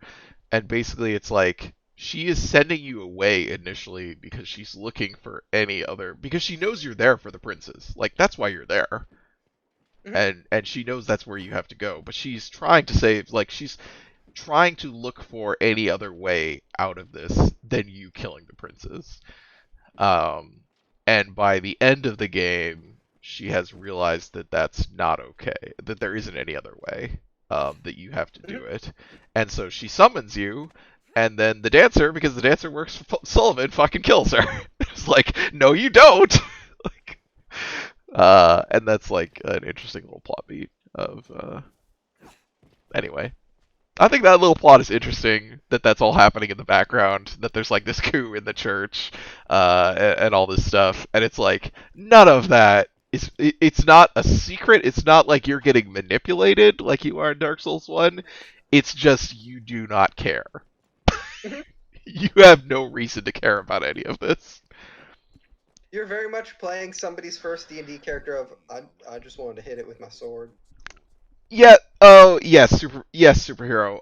Aldrich is, yes. So I mean, the cathedral where Aldrich's boss fight is the cathedral. Is the ONS cathedral, from Dark Souls 1. And yes, Aldrich is not the body that is shooting magic at you in the Aldrich boss fight. Aldrich is the worm. Aldrich is using Gwendolyn's corpse as a meat puppet. And it's the most, like, horrifying and disgusting thing in a game that has a lot of really gross shit in it. Yeah. Like, ugh. When I first got into that fight, I was really, like, just, like, disturbed. Like, genuinely upset.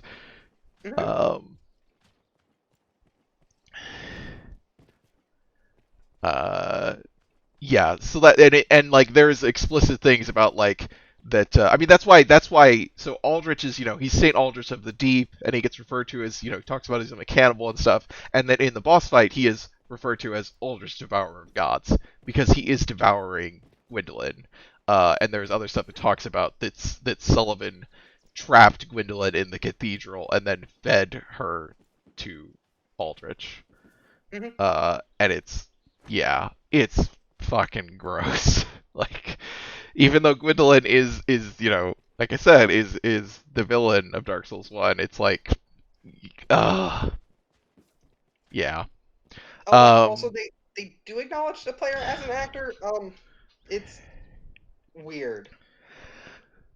They do, are kind of. I mean, to the extent that there's you another impact the world around you.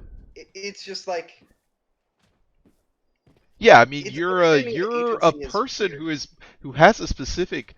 meant to do a specific thing, which is an interesting, I guess, and not like the way you are in Dark Souls 1, where they're just, again, they kind of have set up this funnel where they're just all undead and they have this, fake prophecy. Yeah, they're just throwing shit at the wall to see what sticks in DS1.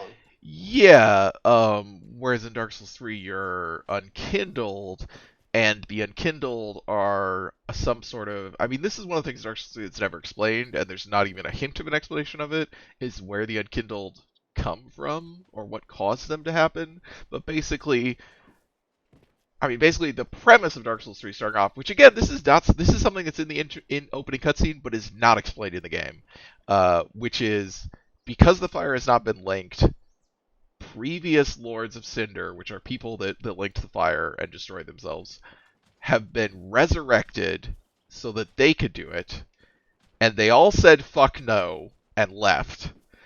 And then after they refused to do it, a series of people were resurrected as what is referred to as unkindled to track down the fleeing Lords of Cinder and make them link the fire.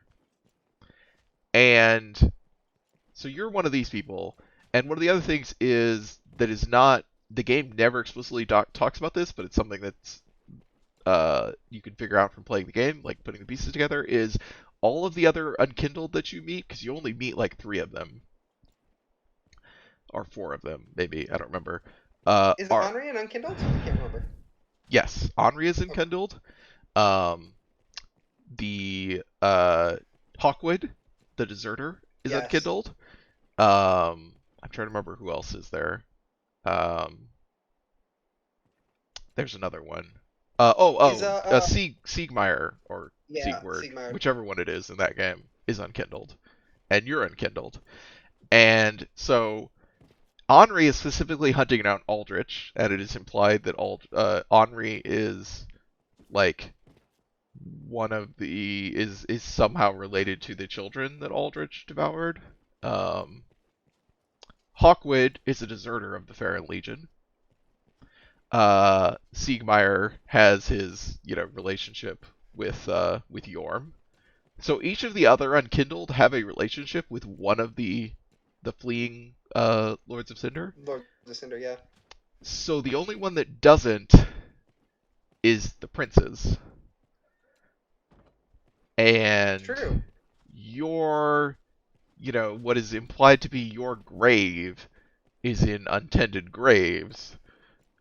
So there's some kind of relationship that's getting implied between you and the princes, but the game never actually explains what that is. It's just kind of there by process of elimination, and that you do have a connection to the castle grounds. So that's an interesting little thing. But the game's got a lot of interesting little things in it that's like they wish you wish this game didn't have to be a Dark Souls game where it has to have all this other shit in it that they felt obligated to. I think DS3 is a bad game. I think it is a frustrating game more than anything else.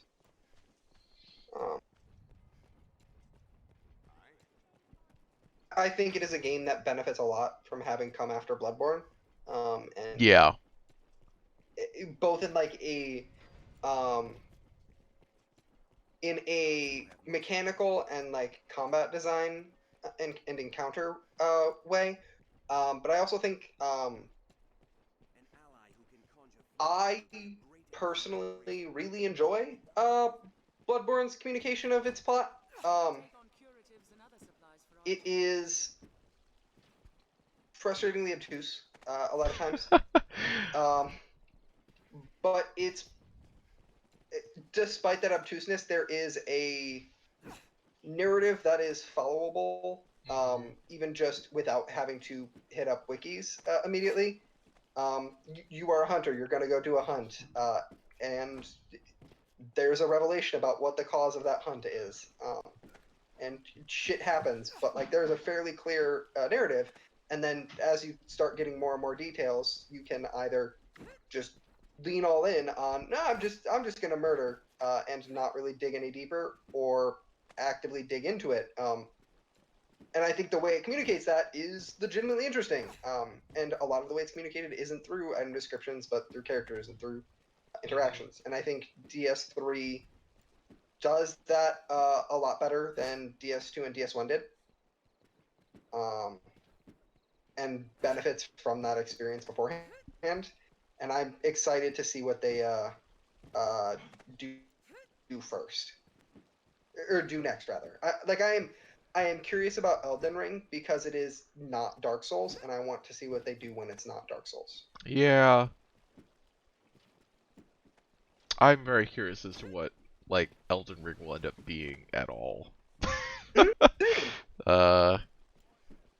Yeah, I mean, I think Bloodborne is one is that the actual plot as it gets laid out is the most coherent and best written plot after Dark Souls 1, I think, or probably I guess if you want to look at it from a coherency and kind of how much there is to it, it's better than Dark Souls 1. It's probably just the best one.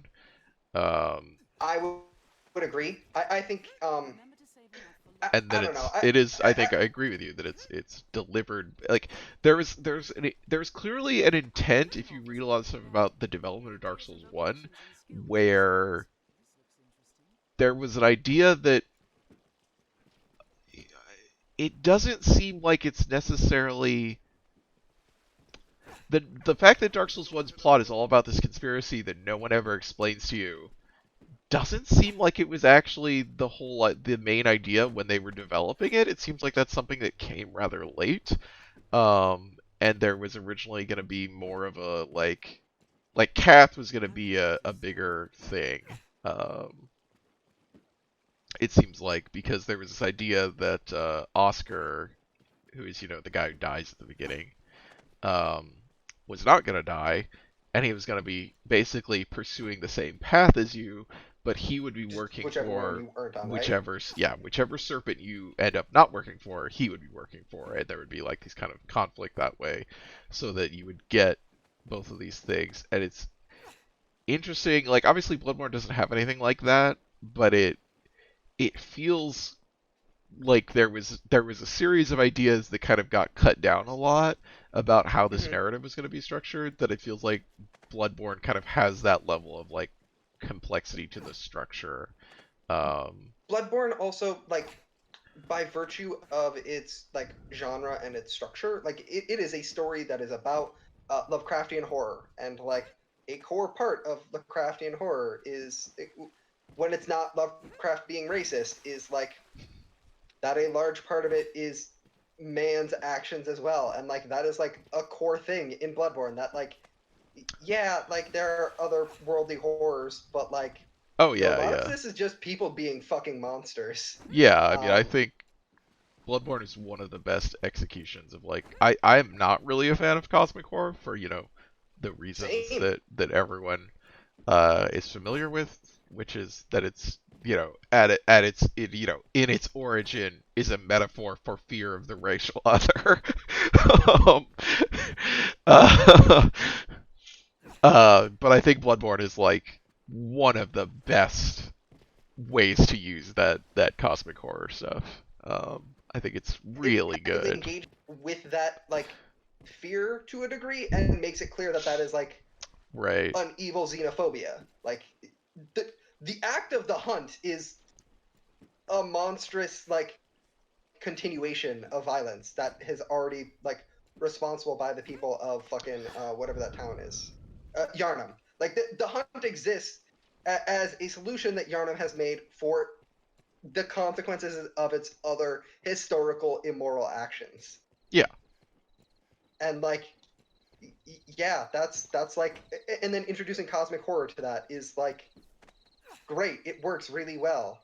And like the fact that the multiple endings are arcane bullshit is more excusable for me, because like, yeah, it's weird otherworldly alien monsters. Yeah, of course it's weird. Like, it makes it way easier for me to just be like, yeah, that's fine. Yeah, I mean, I think the endings of Bloodborne work really well with yes, with what it's doing, and as well as just a lot of that stuff. I think it works really well. Bloodborne's fucking good. It's good. I wish it was on PC. Same. It will never be on PC. No. Never in a million years. Maybe they'll do fucking remake with bad art direction, and release it on PC. PS4 emulation will exist before it's on PC. I guarantee it. I mean, technically you can play it on PC through like PS Now, but then you're streaming it, which sounds terrible. Elvac, you can't tease me like this. I want that so badly, and I will never ever get it. I want that more than anything else in my life.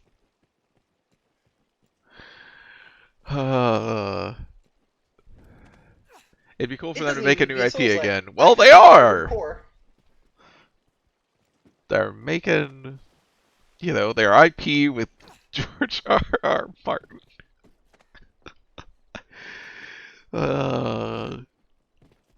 Honestly, if all we knew about Elden Ring was the fact they were making a fantasy game called Elden Ring, I would probably just be like, cool, I look forward to it. And I wouldn't have any weird feelings about it. The weird feelings entirely come to George R.R. Martin, but no thanks. Yeah, the weird feelings entirely come from, what the fuck does George R.R. Martin have to do with this? Like, what is that gonna entail? I'm like, well, I guess I'm curious what that happens. You know, what that is. It's not like he's writing Winds of Winter, so he has to have something to fill his time. I mean, yeah, I don't give a shit about that. Like, I'm not mad at him. I don't care. Well, I don't care. I just think it's funny. Yes, it is very funny.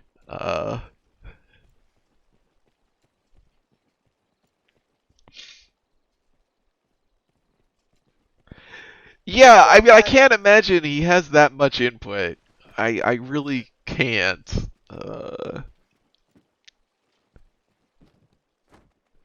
oh god. I'm also just like, because it just seems like such a weird fit, right? Like it Yeah. doesn't. Like I George don't R. R. know how you Martin's do a Dark Souls or a Bloodborne, or a Sekiro in a like with the stuff that Game of Thrones is known for. They just George R. R. Martin's like strength, in as much as he has one when it comes to writing, is he has a strong habit of making history both immediately material and also something with like long-lasting consequences and defining of relationships. Like that is a thing he is very good at and very good at making explicit, in a way that most fantasy, especially and historical fantasy, aren't very good at.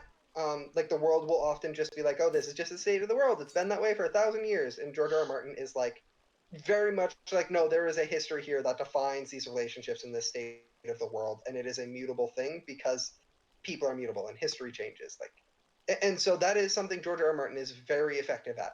The way he does that, though, requires a lot of words, and that's not really like from Sauce style. yeah, I guess if you just gate, like sort of, I don't know. We'll see In what fact, if he's happens. just the person like making a lore Bible for them, I'd be okay with that. I think that'd be interesting. Alex says he seems like not a bad consultant, but I would rather not have them. I would rather not have anybody outside the studio touch it. Yeah.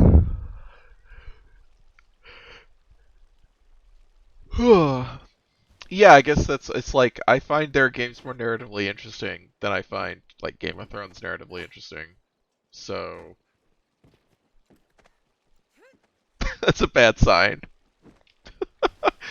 So, like, the thing that had me potentially interested about Elden Ring is like the thing I like about DS2 is, and the thing I like about Bloodborne is there is a immediately material history of the places that you are in, and like that's still kind of present in DS1, um, but it's a little untethered compared to how DS2 and Bloodborne are, if that makes sense. Like Anne Orlando Yeah, I is mean like it I think to my immediate reaction is it feels a lot more tethered in DS1, but I think that's because I don't think it's immediately obvious in DS1. Uh, but I think there's a more of a like Dark Souls 2 is like, oh, here's all these places, and they have I understand what you mean by like they have a context that they, a historical context that they exist in that's pretty evident. both specific and explicit. Yeah. Yeah. Whereas the Dark Souls 1 is like, until you understand kind of the world and the way that these things relate to each other, they're just kind of like separate zones that don't have that specific context. Um, but like they all relate to each other in a specific way and like have like I mean both one in that they're actually like have geographic relations. That's the thing that gets talked about a lot in DS1, is that it's all like a contiguous space uh that is internally coherent, um whereas DS2 is a dream world, in terms of the way that its spaces relate to each other, but also Yeah, there's a it political. foregoes any like adherence to physical Yeah. continuity and instead focuses on the um, political and emotional and conceptual relationships and connections. Yeah, well, and it's very like conceptual and like there's similar kind of there's motifs basically Yeah. about like the political dynamics in these things, but these like various states and stuff are not, they're all from either different times or they don't have or they're from different places. They don't have relationships with each other. Versus Dark Souls 1, I can basically tell you the political landscape in a snapshot of time of what all these places have, how they all relate to each other. Mm-hmm. other than the catacombs, because the catacombs is just a bunch of dead people. Yeah, the catacombs are just they're catacombs, and they do the thing. Yeah, it's like and then Um, there's Nito. He's just hanging out with a bunch of corpses. Like not undead, just actual dead. But I mean, yeah, Bloodborne is like. And the Bloodborne is very ideal- similar to that, yeah. Yeah, But with like even Bloodborne is like both of those, basically. Yeah. Bloodborne is like the ideal synthesis of both of those Yeah, like structures, and like it is just if you were to if somebody were to argue, I think Bloodborne is like their most not like objective, like their best game in terms of like technical prowess and display. I wouldn't argue with them. Like I think there's a case to be made for DS1 being better, but I think like I think Bloodborne is probably like the stronger written and conveyed story, and part of it is Yeah. because it manages to establish that world with like both an immediacy and Right. a specificity that DS1 and 2 really struggle with, I think. Yeah. Also, some weapons can be further enhanced with their aid. Alex says, I like the catacombs. I think the catacombs are a mostly fun area when you are allowed to see. Yeah, I mean, I like the catacombs. I think they're a good area. I'm just saying they're not a political entity. Basically, they just don't exist in that framework, which is fine. I'm just Like saying, give skeletons the right to vote. The skeletons in Dark Souls are definitely not sapient. Doesn't mean they can't vote. Well, that's true. Just saying.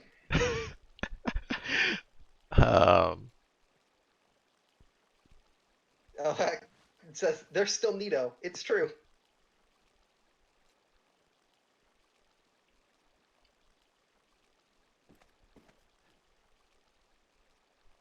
Alright, it's like almost midnight. I should start getting ready for bed. Oh yeah.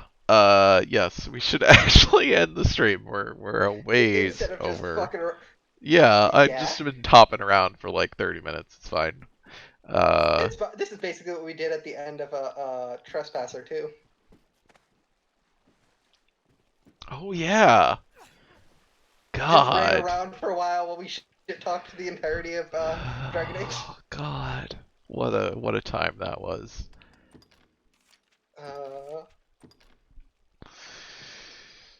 That was a therapy session.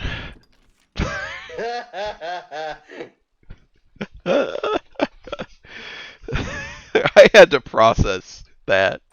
Mm-hmm. Yeah. I'm glad I play better games that, or at least if they're bad games, I don't play games. They're not that long. Trespasser itself was too long for its quality. Oh, I don't know how long it was as an independent thing. Any amount is too long. I don't know. Trespasser had one really funny moment that I remember. I don't remember off the top of my head. All I remember is thinking I want to beat the shit out of this Eggman. Well, yeah. The funny moment in Trespasser was Iron Bull. Yeah. Okay. And that was like the big dramatic scene, and then combat that lasts about 2 seconds. It's like. Okay. We'll be back next Tuesday, I think, to actually play this game more, and not just talk about Dark Souls and stuff. I mean, we can do both. Yeah, we can do that as well. What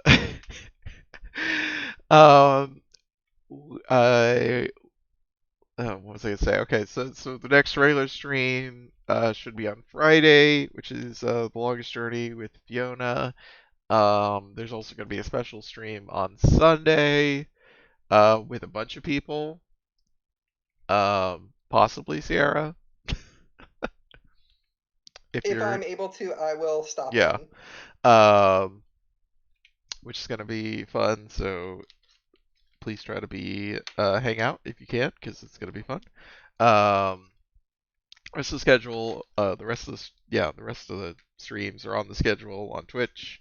You can follow the channel for notifications. You can sub for emotes with the cats. Thank you very much to Sierra for being here, of course. That's me. Thank you to everyone else in chat who's hanging out. It's a lot of fun. Elvac. Elvac, thank you. I have not achieved my 1,000 points yet, and I need them. Hi, Rosa. Hi, Dio. Good night, Elvac. Yes. Thank you guys. I hope you have a good night. Goodbye. Bye.